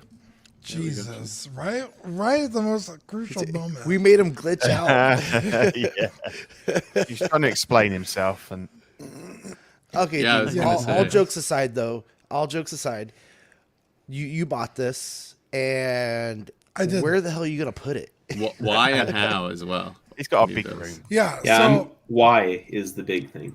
I was talking to a good friend of the show, Rainer, Zach Spencer, and he loves Rebels. He loves the Ghost. Also, Dylan, it's by the same company who makes the Millennium Falcons. That's why they look similar. How dare you? I know it is. But You like, ignorant why do they have? son of a bitch. I know it is. I Ah. just think it's the same problem they have with everything. Leave the shit alone. Listen, if they make it, Goddamn. if they make an Outrider We need HasLab to clip piloted by Dash Rendar, I will buy it. Oh yeah. Okay, so Ooh. we were talking about it, and I was like, man, I'd really like to have it. I have the Legacy Falcon. I think they would look badass right next to each other. I don't have the Razor Crest. It pisses me off every single day I wake up. But I was like, Rebels and the Ghost. The Ghost alone. You know, we've seen it in Rebels. Now we've seen it in the Ahsoka show. We see it in Episode 9. The ship's got its own legacy now. Like, it's a very important, iconic ship to the franchise. And I want it. But $500, you know, again, you have to pay that shit up front, which I think is fucking horse shit. That's my biggest problem with HasLab. I was like, I'm not doing it. So I didn't order it. Oh, go on. I was gonna say I was 4 hours away from almost passing on the Galactus just because it was I think it was $4.99, $3.99, something like that. Yeah. And I had to throw it all out front. Yeah. And so it was about 6 hours until the deadline, and I get a message from Rainer, and he's like, hey, man, Thank you. do you want a Ghost? And I was like, well, like I do, but I'm also not like, it's fine if I don't get one, right? The Razor Crest wasn't too terribly expensive on the aftermarket. I think maybe like $50 over retail. I've seen a few, and I just didn't get them. So it's like, you know, if I have to go that way, I can, but, you know, it's whatever. And he was like, well, I'll buy it, and you could just pay me back later. And I was like, that's pretty tempting. So he came up with a payment plan. So he ends up making like $3 on the deal. So technically, I'm getting it from a reseller. I didn't. Yeah, you found a technical loophole. Yeah, I didn't actually get I didn't get Hasbro my money. It was in your face at the time of purchase. Like, yeah. You paid over retail, so there you go. Yeah, $3 over retail. jeez. Hasbro's still getting that money for that one. You're not wrong. So that's how I'm justifying it so I can sleep at night. It really pisses me off to no end that HasLabs are a thing. But I fell victim to it this time because I didn't get the Razor Crest, and I regret it every day. This motherfucker found a loophole to the HasLab? Is that what I'm hearing? Yeah. He's got a payment plan. So. It's kind of there could be a small talk compilation of just Dean rants about HasLabs. I was have gonna say we this should clip all idea. of this. I have this idea called "Let Dean Rant," and we'll bring him on every so many shows. Yeah, just grind my gears. So Yeah, exactly. this was Dean anytime anyone asked him if he bought it. Maybe. Maybe not. Maybe fuck yourself. that's a great that was good.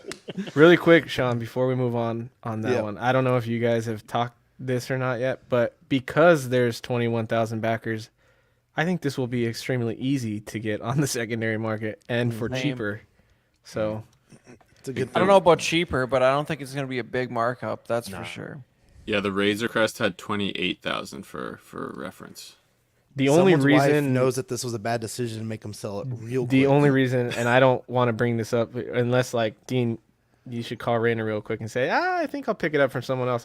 I think it's going to be cheaper only because the way aftermarket works on everything right now, like everything is just so readily available these days. I feel like people are going to want that. Mate, does anyone know? Because that thing goes for crazy money. Sail barge was 8,000, and Steve Evans, who used to be the head of the Star Wars branding team, said that because it was 8,000, the yak face that came with it was by far the lowest run carded figure for Star Wars they've ever done. Mm-hmm. Yeah, I so that was gives you so some close to idea. buying that thing too. Yeah. Mm-hmm. Dang. Oh, also, Sean, to answer your question, I'm gonna put my Ghost right next to my Falcon, which is right In the next to trash. my AT&T. Wow. So I got a spot above my DTOF. So Make that boy big. Oh, and there's your detofs are through the middle of the room, right? So it'll have space on each side. yeah, my couch is on the other side of there. Oh, he's On got the other real side of AT-AT. DTOFs. Nice. Yeah. Oh, There's my anime waifus. Oh. Wow. What a cook. Well, regardless, Dean, congrats on your first HasLab. Welcome to the club. Sell out. Yeah. yeah. So the next thing we have is the HasLab Giant Man. We're just going Boo. to kind of fly through this really quick. Who the and- fuck said boo? Guilty. I want to know who the little yellow guy that's hiding is. That is an AIM, threw that at an Tito? AIM soldier, right? He's the smart one. Yeah, an Yeah, AIM, AIM that's scientist. Is that the army builder or is that something separate? That's the army This was builder. I think this is just kind of like they try to make it look comic booky and have them going at it and stuff. So I'll show you some more pictures here in a second. But this guy is going to be $200 USD. Last dated back is October 23rd. And it's, you got about 40 days to back this. Target backers is 10,000. Badfish, was this updated at all? You think it's still at the 4,394 or probably more? I can Couple quickly hundred more, check. maybe. I'll Thank have you. it in 30 seconds. It's going to be 24 inches tall, inspired by the appearance in the comics, 91 points of articulation, premium decos, ultra articulated figure, tier 1, 12,000 backers. Do for you the think- zombie face plate, and then tier 2, 14,000 backers for the Secret Invasions scroll head. The current backers is 4,586. Guys, I know we're not doing hot or not on this, but I'm gonna go lukewarm on this. I think it's cool for those guys who are real big about either the OG BAFs, from the Toy Biz days, or two, just the people who've slowly collected these figures right That's here, brilliant. the retro 6 scale stuff, or 12 scale stuff. Other than that, I hate the tiers. I think that's a waste. I worked for Galactus, but I thought that was something they included. I can't remember, but you also got a ton of other figures with it. So, Chris, I kind of already know your take on this. Yeah. But what do you? Well, for me, it's like, how are you gonna follow up a Sentinel and Galactus with this generic looking dude? Like, it's like, oh, he's got red and blue spandex, and he's like a generic Marvel Legends figure scaled up. They say 91 points of articulation. That's because you have the 10 fingers. fingers Yeah. doing all kinds of crazy stuff. Like, I don't understand in what universe. Like, what's the price point on this? Do you have it handy? $200. Okay, so at least that, but like this, like you're trying to compare this to even the 350 Razor Crest. It's like, what, like how people getting excited about something like this? At least Galactus looked like he justified his price point. You know what I mean? This looks like a step above a current build a figure to me. I don't understand what all the hype's about. So Wow. Chris, I can't what do you believe. Oh, sorry. Oh, I'm sorry. No, go ahead, Dean. Go ahead. Go ahead. I was gonna say I can't believe I'm about to defend the HasLab. Again, should Again, not be yeah. behind the prize wall. Fuck these people. But $200 for an articulated figure, a much better articulated figure than something even like a Mondo, which is half the size and $50 more. Actually incredible. Oh, that's cool. That's a pretty solid. I mean, $200 for a figure this large with that much articulation, I think is crazy cool. Step in the right direction. Also scales well with your 6-inch line. So it's not like some kind of hokey, like I don't know. Like I would say, like Galactus, where you could only get the figures that were relevant to it Yeah. through the HasLab. Right. Because Galactus is like the size of a fucking planet. So you're never going to have a figure that's proper scaled. Yeah. But like this actually fits in with your line. And I think that's really cool.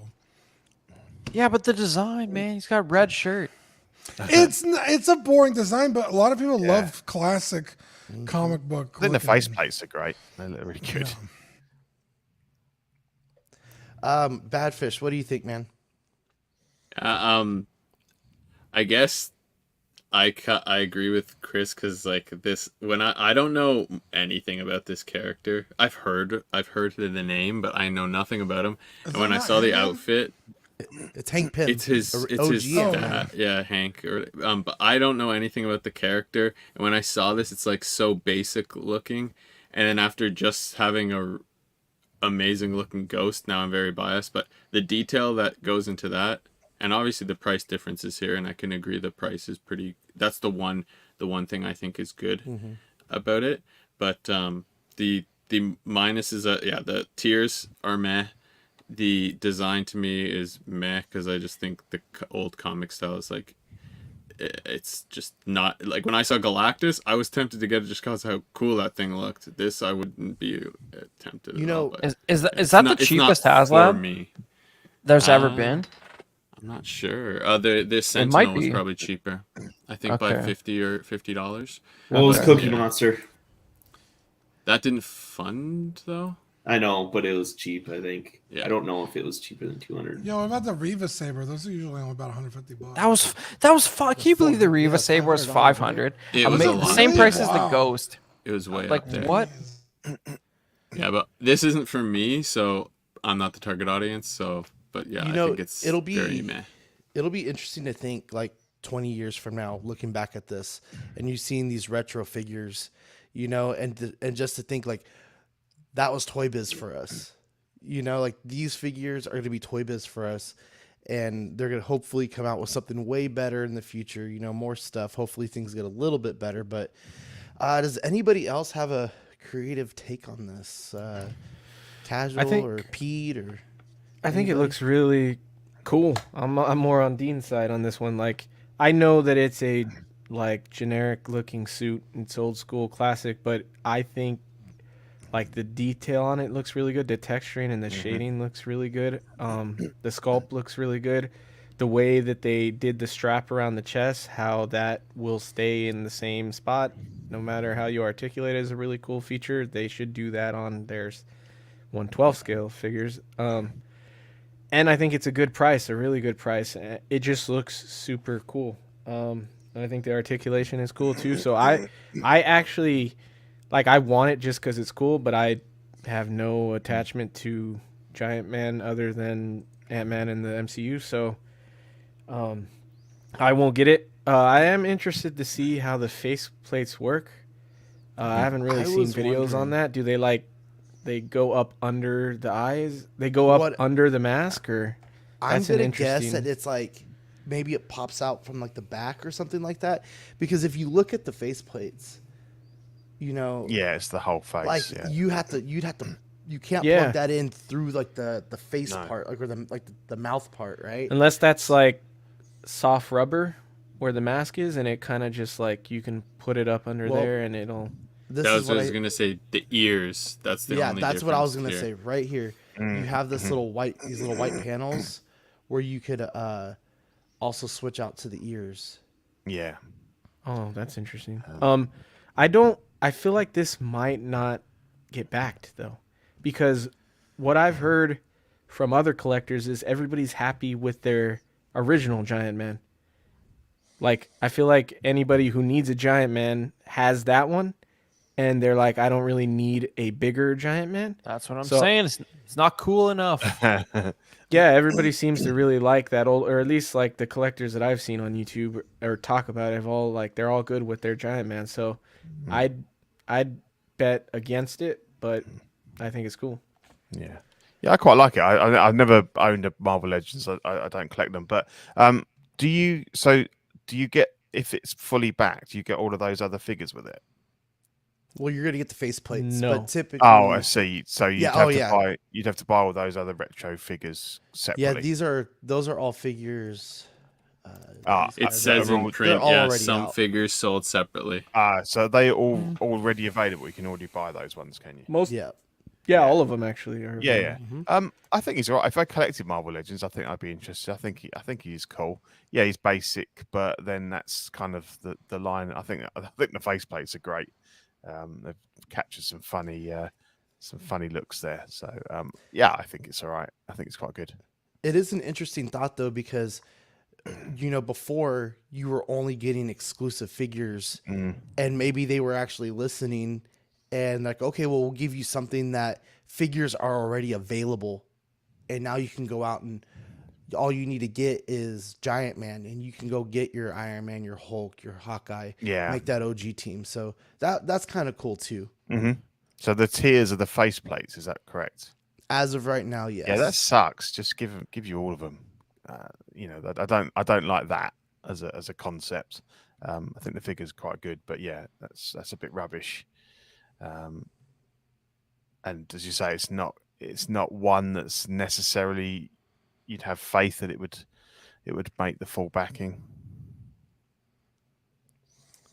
Man, I don't know. This one, it's 40 days still, and they're almost halfway.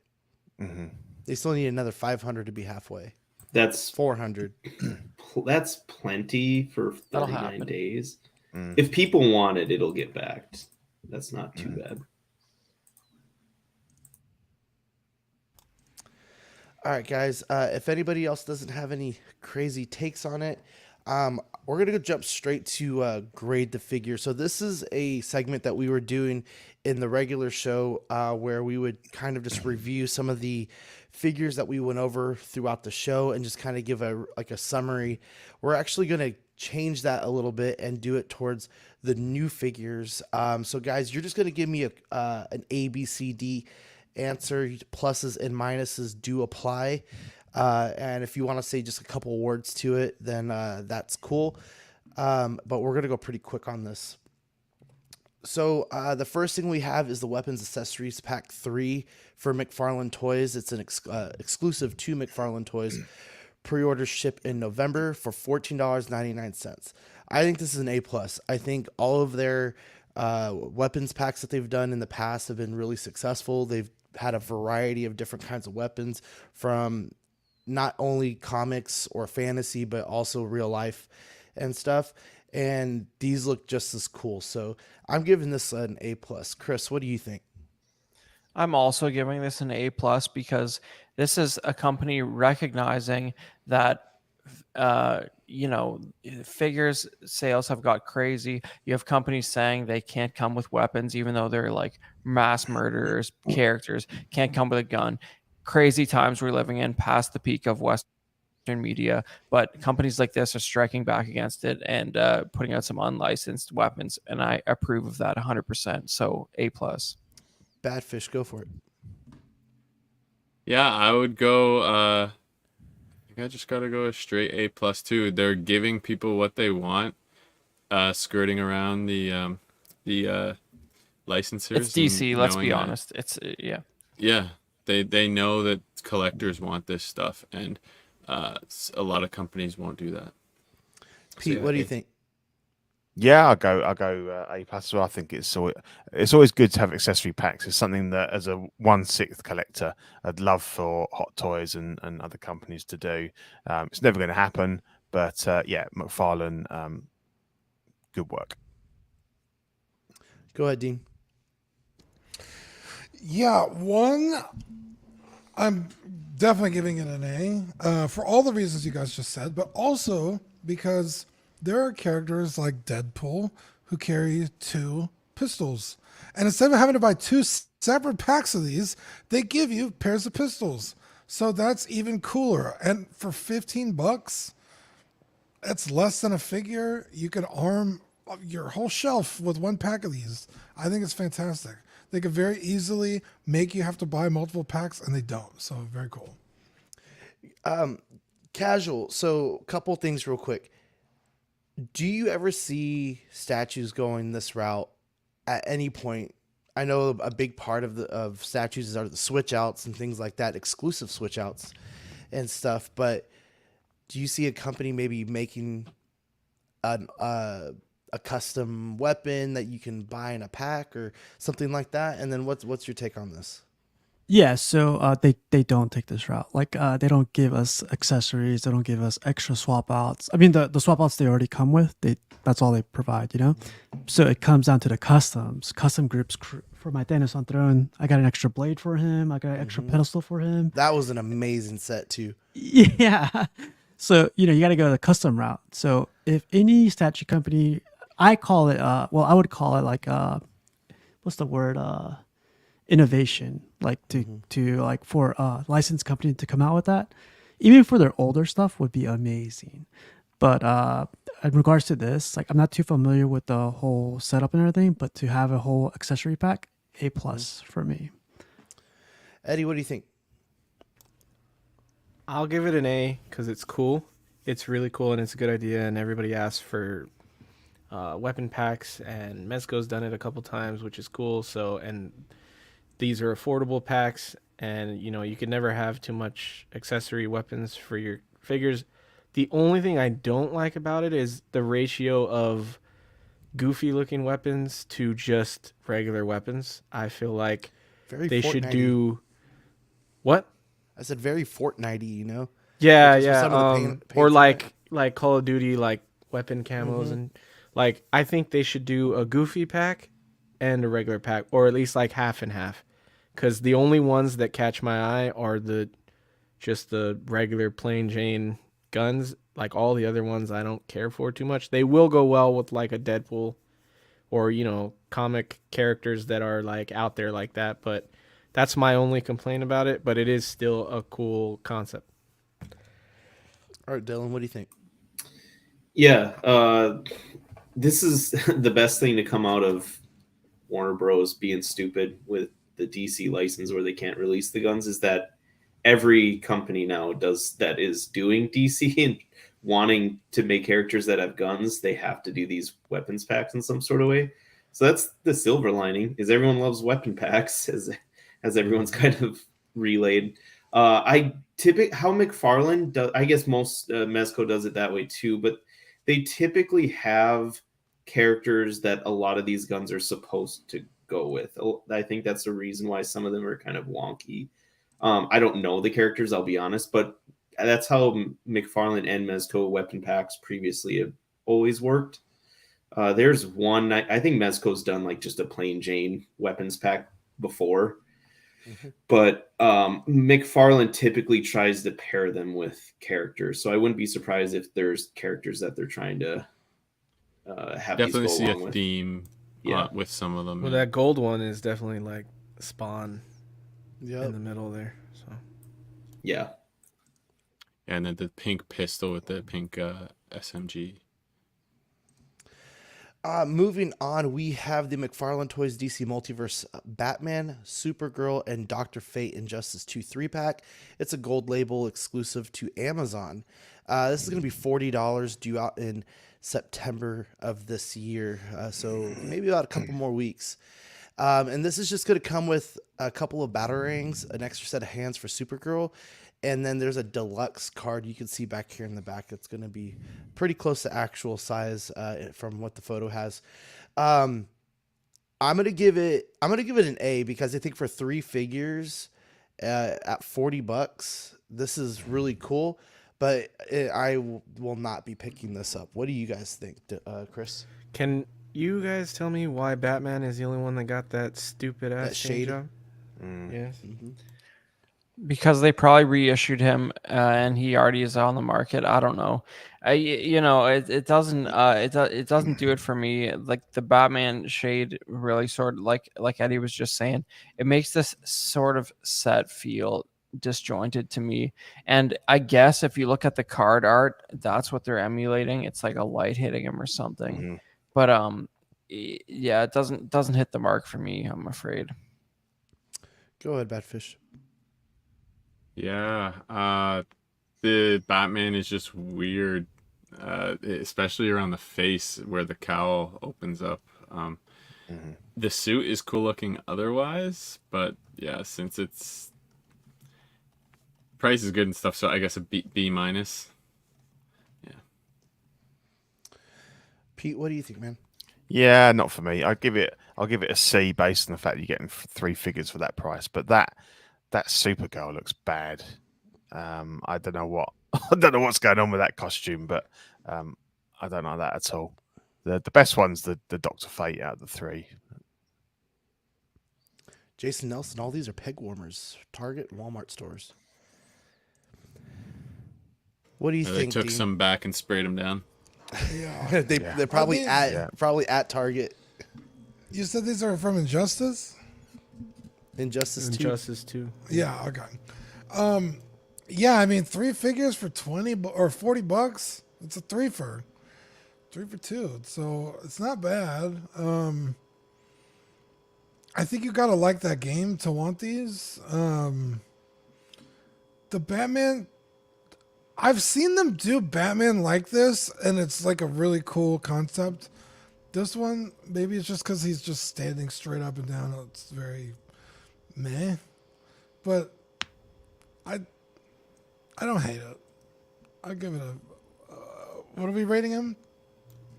Whatever you want. A to D. A to D. Yeah, like a B. Give it a B. Go ahead, Steve. I'm always down for a 3-way, so in case anybody's Wow. This for is the a price, devil's it's- 3-way, so I didn't realize you played that way, Good but- point. Whatever it takes. Jesus. There we go. Well, yeah, 3. The price kind of like helps with the whole thing, but I'd give it a B just because the price definitely helps. You're not getting anything like this anywhere else with 3 major characters like this for that price. So True. B just for that. None of these are a new release? Like Jason the thinks Supergirl they're, isn't new? They think they're peg warmers. I've seen the already, Dr. 3 Fate issues. before, but I was under the assumption that Supergirl I was think a they new were. figure. You know what? I think I remember us talking about this maybe about 3 or 4 weeks ago, and we had a Supergirl on there. Oh, okay. And I think that was prior to the movie, the Flash movie. I feel like Batman is McFarlane's draw. Like, those are some of his best figures. And being that the Batman from this particular 3-pack looks like shit, I will give it the lowest grade. Because I don't get why.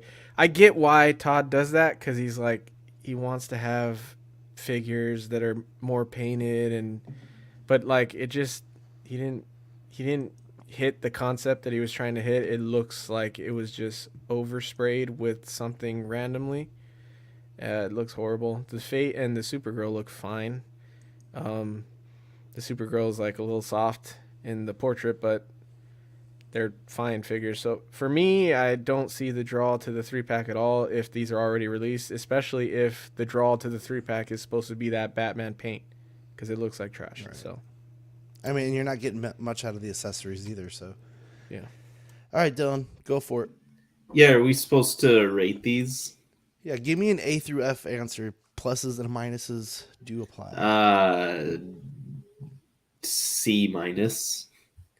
Just because of Dr. Fate and Supergirl don't look half bad. But the paint on the Batman is one thing. It's a whole nother thing with like the shape of him. I don't know. Something's weird about that. Every once in a while you'll run into McFarlane Batmans that just have weird, stupid shapes. Bloated. Yeah, and have like a diaper on, the weird diaper thing going on that they do. But that's really all I have to say about it. I don't know a ton about it, so. Let's go a little bit faster on this one, guys. We have the Star Wars Black Series Ahsoka Tano and HK-87 Assassin Droid. This is also a 2-pack exclusive to Amazon. $59.99, $60 USD here.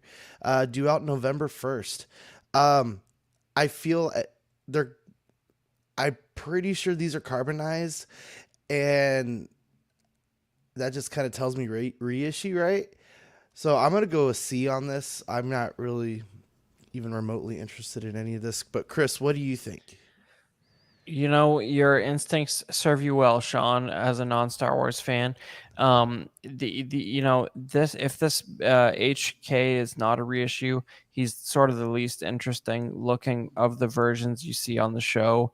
He's got a sort of a matte red face and not the greatest paint details. And Ahsoka is based on last week, proving it to be not even the most interesting version of Ahsoka on the Ahsoka show. So, you know, this is going to get a C for me as well.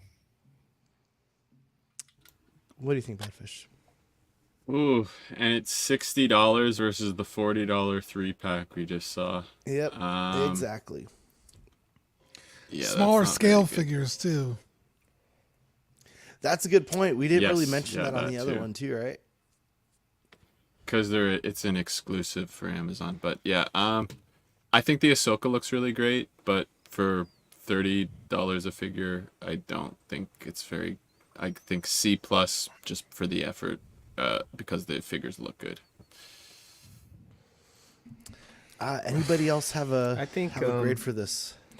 Yeah, fucking this is F. a low grade. Yeah, Fucking very low. You grade. could Double literally F. you could buy both of these currently. Like, Also, you don't that need the Ahsoka's the legs on that Ahsoka look like shit. That I mean, they look how they're supposed to look, but that is how do you articulate that? I'm pretty sure that's the same legs that come on Money. the Boba Fett. You guys were talking about SpongeBob earlier today. Remember, you guys were worried about like the foot pegs for the crab. Those are Yeah. right there. Oh yeah, exactly. That's literally how his legs look. I Droid will looks say, cool. It looks better from the waist up. Yeah. It Yeah, looks how it's supposed to look. That's fine. It's just Yeah. there's no articulation. Yeah, $60 for two figures you could currently get. There's no incentive. It's not like,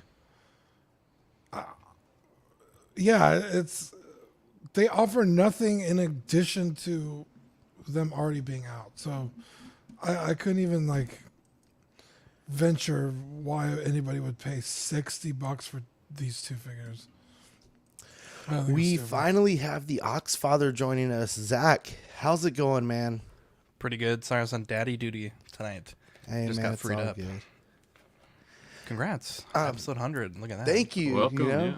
Was that like daddy duty for Vivi or daddy duty for all right, Victoria? all right. What kind of We're daddy? almost Trying there. to make Almost baby there. number 3, baby. Oh, Dang. No, Hey, it was Zach. Vivi. What's up, Pete?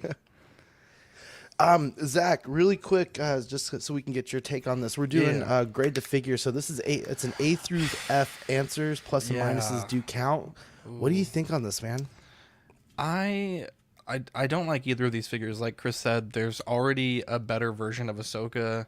These droids don't play a huge role in the story, and we've already had them as a single pack. I think they were painted differently with a few waves ago on Black Series. I think this would have been better to be the Ahsoka. Well, I don't want to spoil it, but it should have been Ahsoka the White and another character, or even just Ahsoka and another character. I think I it like would it. have You been said cooler. Ahsoka the White. I saw those memes. Too. That's pretty Yeah. good. I would say Subtle, Dave Filoni. Yeah, to me this is because this figure, the Ahsoka on the left and the other figure on the right, these are both pretty cheap on Amazon, and this is like a premium price product. It's like a D- to me. I think they could have done much better, to be honest.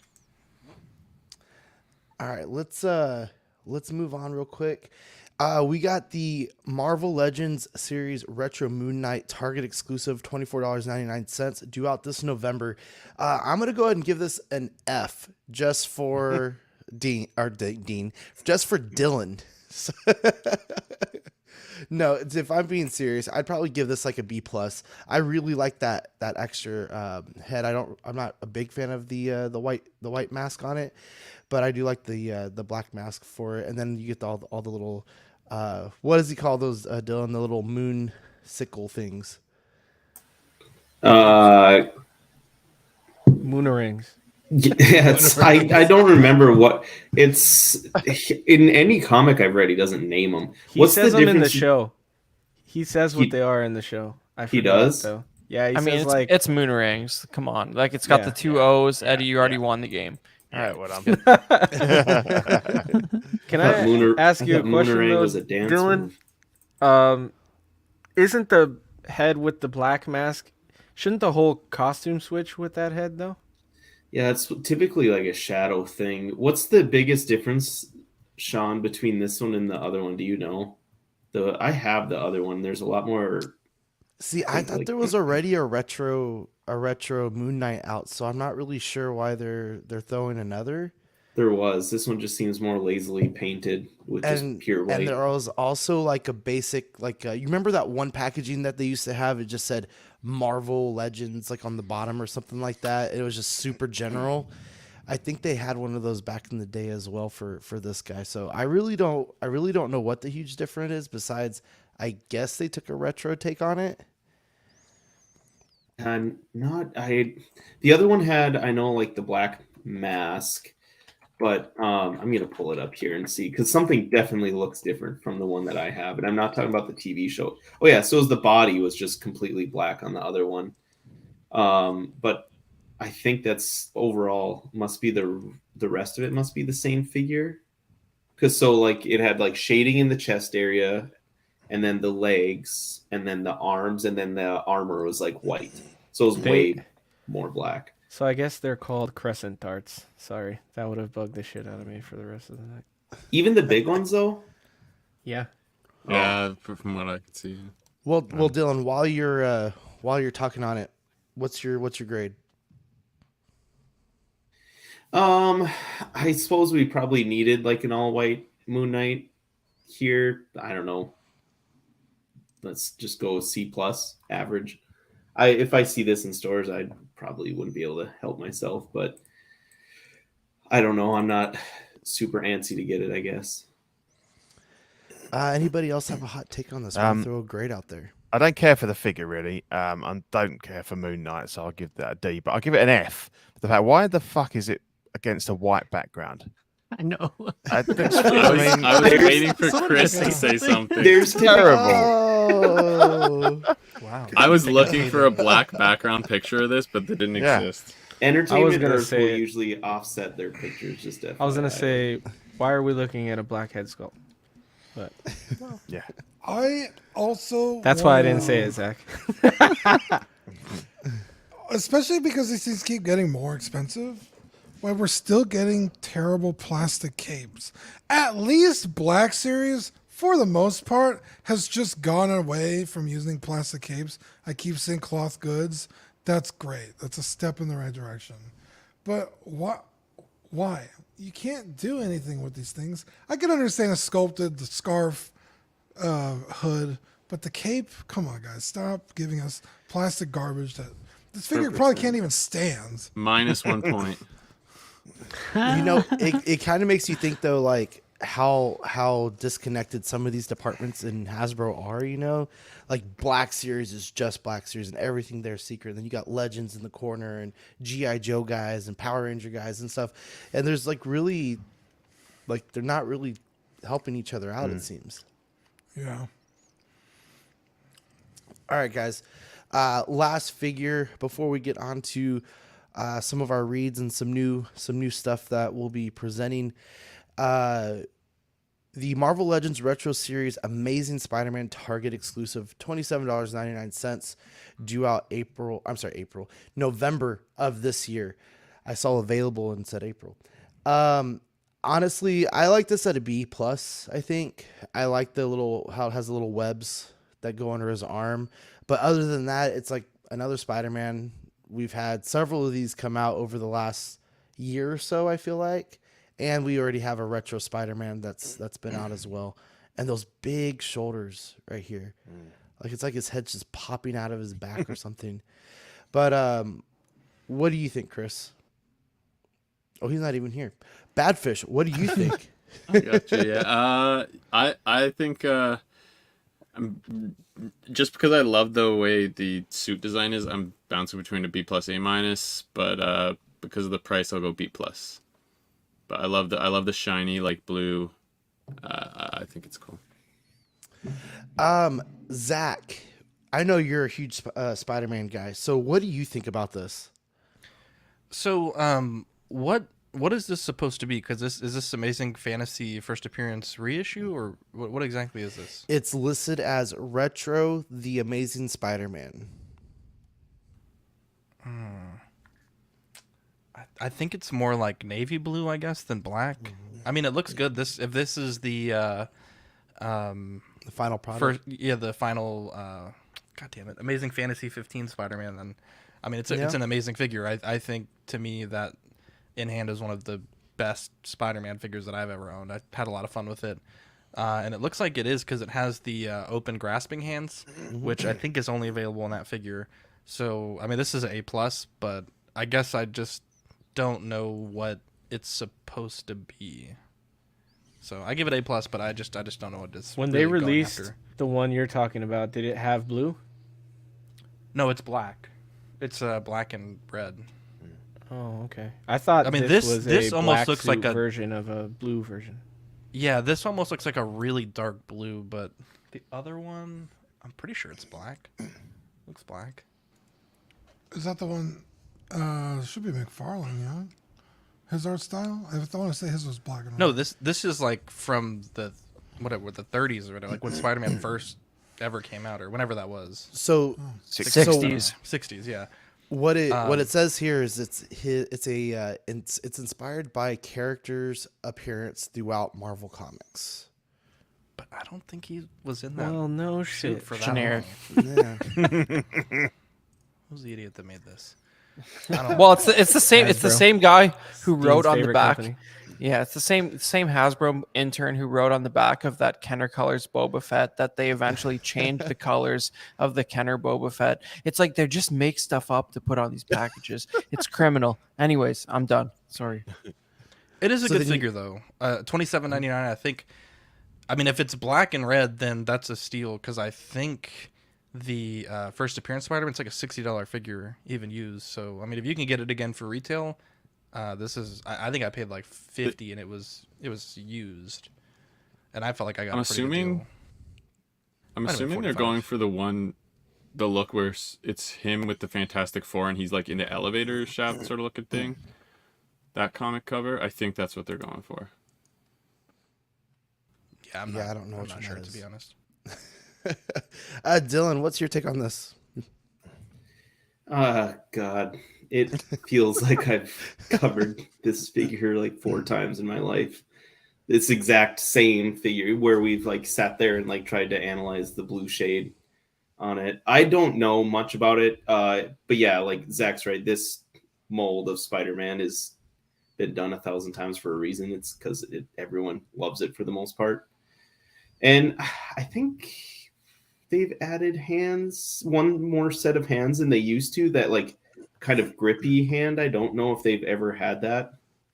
On some of the other ones I've covered, I know they have more recently. So maybe that's an update for you, Chris, because that was Chris ranting, right? I don't know. I like it. To me, if it's been out already, like it, you can't really go wrong if it is an Amazing Fantasy 15 version. That should probably come out every 5 years or so. What are you gonna do? New hands. By the way, I have a question for Dylan, and this is literally has nothing to do with what we're talking about. Well, kind of. Is there an update on the Mezco Spider-Man that's supposed to come out? Have they said like when that's coming yet? Or I want that so bad. I think it got pushed with the Green Goblin. It seems like it's on the same timeline as Green Goblin last time I checked, but it was a long time ago last time I checked. yeah, I know. I feel like that's been on order forever, dude. Yeah, Because we covered that, me and you, I think. When me and you were still around.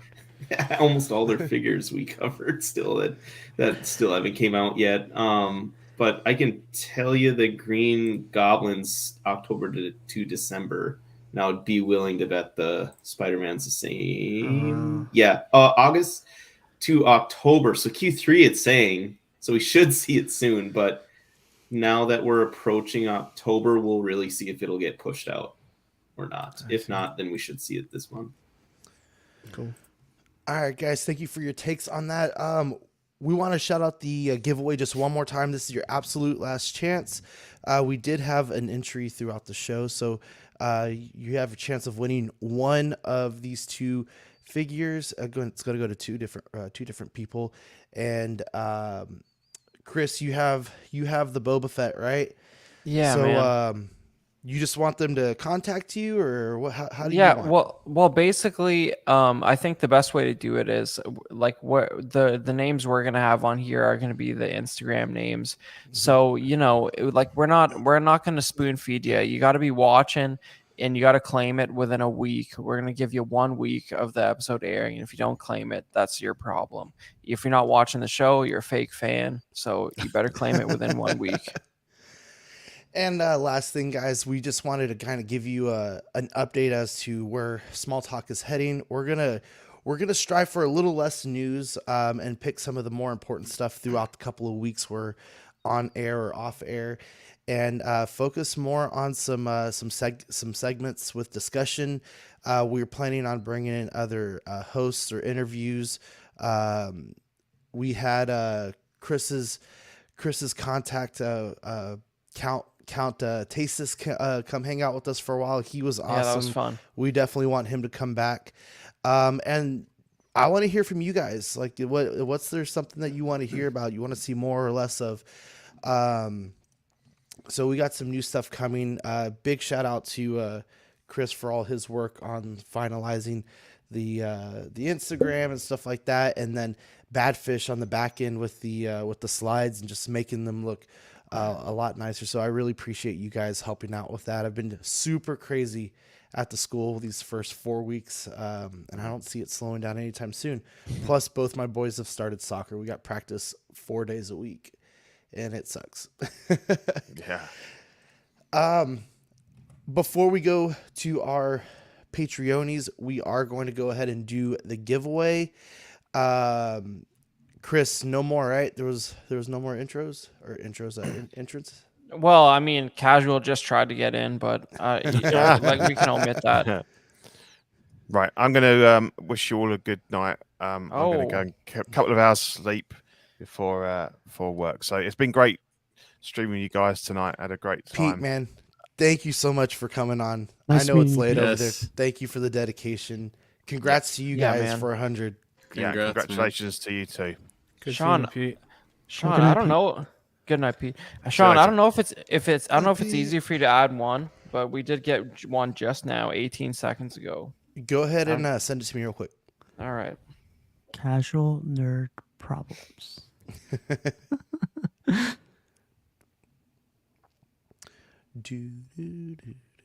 There it is. That Spider one made me laugh because I feel like it's the same in the Statue World. Like they keep giving us Batmans, and it's literally I feel like it's because Batman sells, right? That's to fund other projects. I feel, and I feel like in the figure world, Spider-Man sells, so they're like, we need more money. Shoot out Spider-Man or something. All right, guys, this is That's our definitely what final we do. list. Let's do this for the Boba Fett. All right. This is going to be for the Boba Fett. Whoever The it droids. lands on, the droids. Yeah, the Boba droid's Fett. Boba Fett. Whoever it lands on is the winner.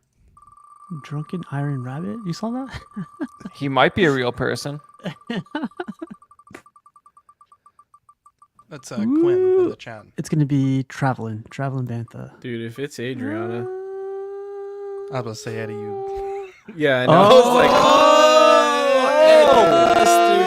Eddie, Eddie, Mr. 35, congratulations.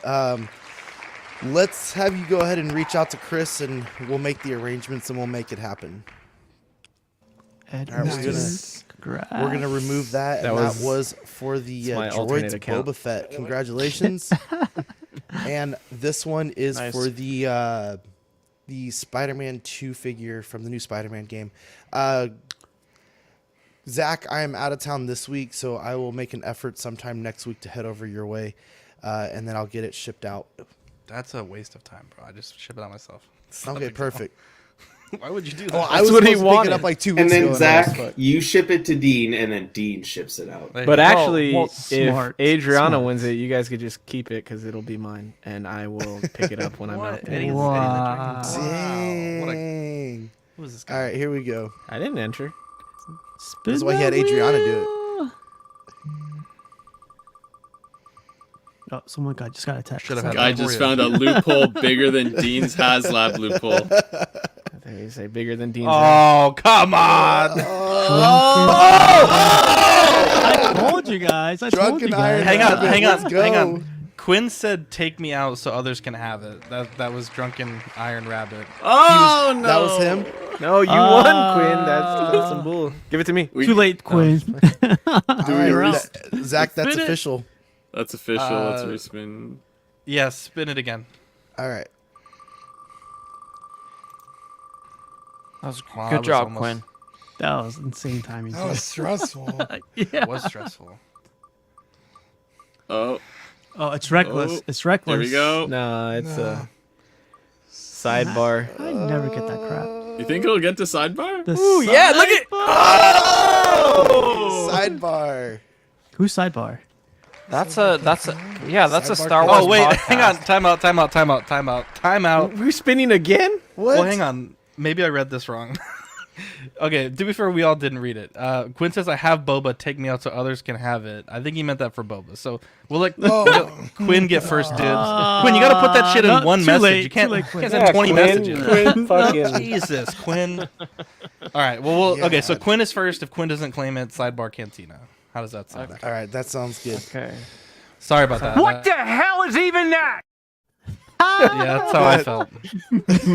Zach, just give him your Galactus and call it good. Yeah. There we go. Quinn, you got to put that in one message. Or Sean. I said Zach. Yeah. You meant Sean. To be fair, I Well- saw "Take Me Out" and I just thought, "Oh, okay." Okay, Look we'll at it take this way. Quinn Look out. at it this way. Sidebar, Pass the blame. sidebar Cantina. Sidebar, if you're listening, get in touch with me. Otherwise, you're a fake fan and you're not getting anything anyways. It's fine. Wow. Dang. All right. What a All right, fake we fan got it. going We got it all on It's a good recording. Spider-Man We're, figure, we're good too. to go. All right, guys. Dean, we got our 3 pillars here. We want to shout them out one more time. We did it at the beginning of the show, guys. We appreciate y'all so much. Take it away. Yeah, Ian CB, Renee Mendez, Eric Mariscal, Quinn Aguirre, King Louis, Mark Pearson, Paul Schreiber, Equan, Chris Van Serena, Ben Thomas, Chris Letty, David Jones, Sam Gibbs, Daminators, Rob Bretta, Thomas Clark, Eric Switzer, Six Guns, Figs, Billy Bad Fish, Toy Cartel, Sweet Danny Lee, Dee Martin, Stephen Krapp, Big Ol' Fern, Cesar Meyer, Quinn, Mark Phillips, Lisa Martin Bomonsky, Victor Gregorio, Ricardo Valdez, Jose CZ, Irwin Ezecina, The Illustrious Rainer, Aled Morgan, 2 Wad, Derek B, Aries Portillo, Alvin J, Jazz, Carol, Joe Ridley, Pablo Meza, D-Rock, Matt Clevenger, Seth Tucker, CC, 3PO, Scott Smith, Don Baton, Stephen Purchase, Sean Usby, Scott Bradley, Big Peps, Steve and Maria Stanley, Eddie Manzanares, Louis Bennett, Chip Perrin, Jimmy Hernandez, Gigi the Judgmental, and Brenton Palmer. Thank you guys so much. And we got our September, October benefits. It's the 3000 sticker and then the CW Halloween sticker. Man, that CW is awesome. It took me a minute just kind of looking at it, and then I was like, oh, it says CW on there. It's because you're slow, Sean. Yeah, well, What? damn, check 2. Okay, so if you want to become a Patreon, we got the hot seat for $5. You're gonna get all the digital benefits, including Ox After Dark and the Patreon chat and weekly shoutouts. For $7.50, we have the Sweet Angel tier, where you will receive stickers straight to your door, as well as Ox After Dark replays.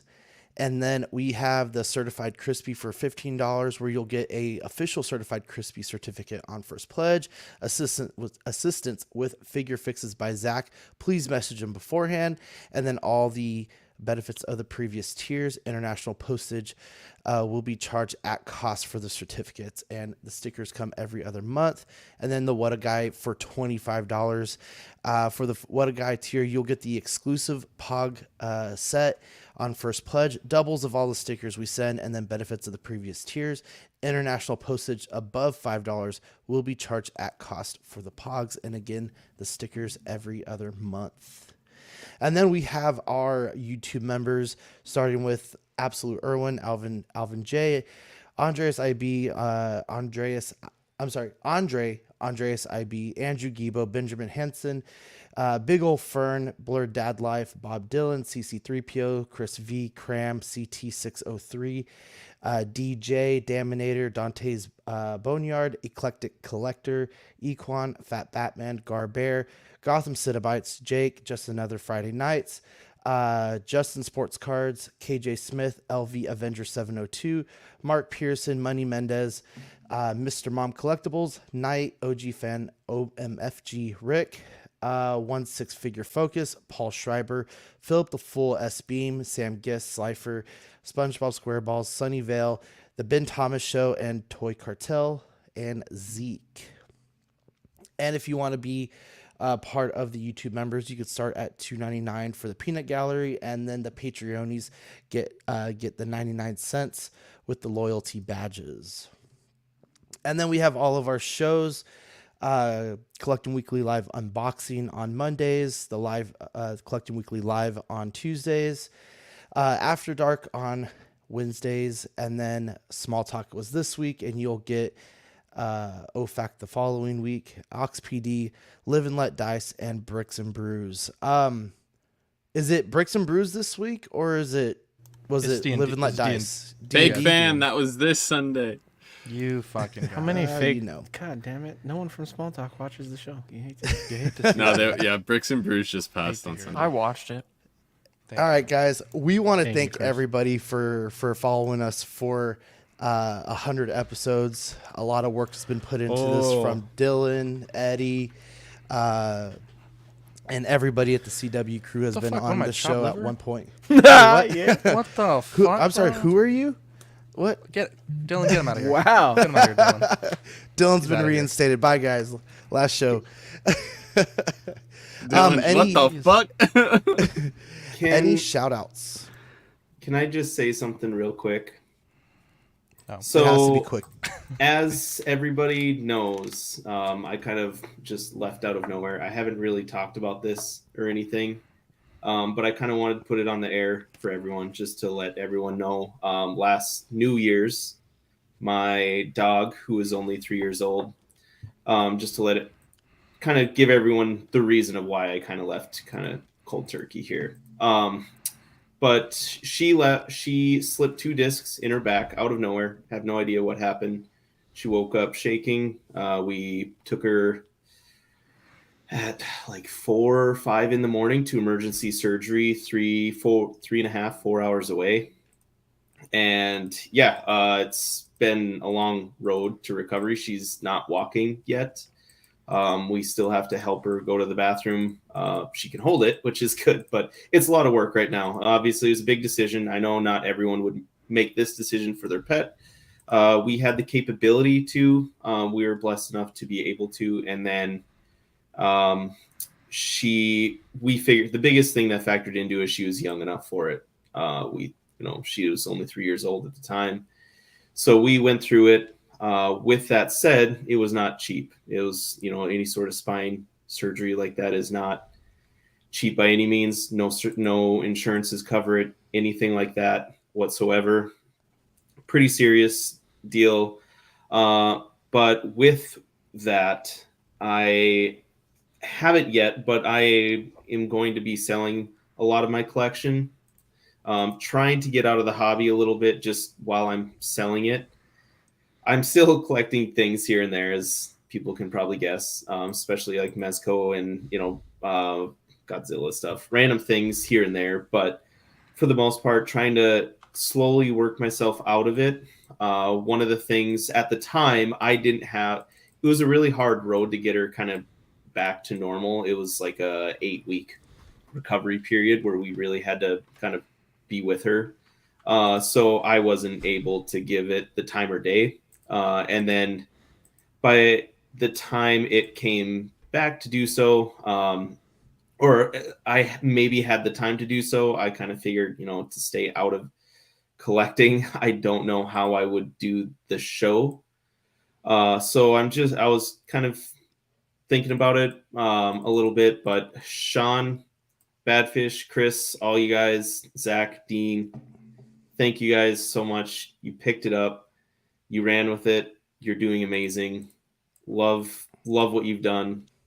Keep going. And man, you're in our thoughts and prayers too, man. So, you're your family here. So whenever you want to come on, you're more than welcome to. Thank you. That means a lot. And yeah, as I kind of get a hold of getting out of collecting a lot of things and trying to see what kind of if I can still kind of produce the content I want with you guys.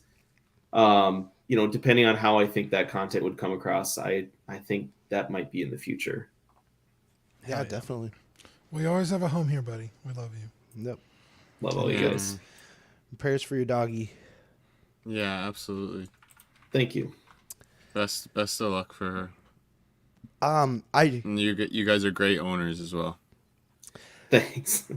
Not every owner would do that. No, I know. Some owners suck.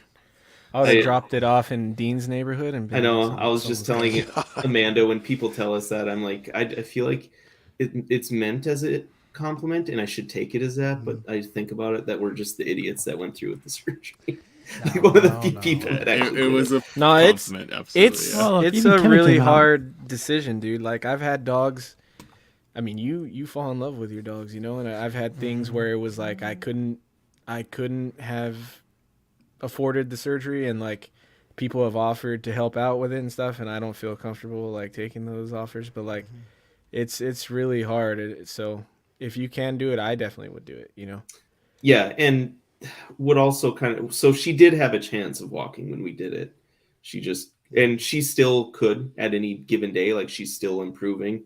But yeah, it's similar to like an accident. Like, if your dog like got hit by a car and you had the opportunity right then and there to save them or not. Because we were big talk. We had like our limit on what we would spend, and that just went right out the window that night. It just like all happened so fast that, it's like I said, like an accident. And like, if they got hit by a car and you had in that instant the opportunity to keep them alive and keep their quality of life up. Yeah, I don't think I ever talked about this on the air. Just this summer we had something similar happen with our cat.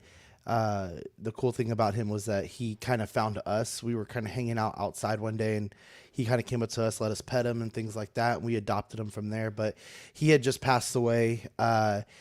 He got really sick, and we don't even know what it was. And he just kind of stopped moving, and he would just kind of like stumble around, and we had to take him that night. And they basically told us that if, we can do the tests and look at the blood and things like that, but it was going to cost us thousands, or we can choose to let him go. And we had to make that hard decision that night. And it sucks hard. It sucks real hard. So, a lot of prayers for you guys, and hope that your doggy gets better and gets to walking pretty soon. I do have one other shout out that I needed to say. I did not shout out Just Another Friday Night. So make sure you go check those guys out. They've been killing it with all their talk and banter and stuff. And I know the community has really kind of surrounded them, and we got a lot of our guys hanging out over there now too. So guys, any other shout outs before we get out of here tonight? One quick thing for me, like I've been watching for like a long ass time. I remember when Dylan, like I used to like a comment here and there, but I remember when Dylan had nothing behind him. But look at him now. I remember he had like a little 8x11. Yeah. But now look at him. Now it's something else. It's awesome. Yeah. Adriana was asking about the peps. She was like, that's the first thing I noticed. I still got it somewhere. I even have like the little clear tack here that it would plug into. I should put it like above it. I'm just like, my biggest worry is when I'm on a work call. Actually, that's why I took it down, because I was on a work call and forgot about it. And someone asked me what it was, and I'm like, God, that really looks inappropriate, doesn't it? Just say your nephew drew it.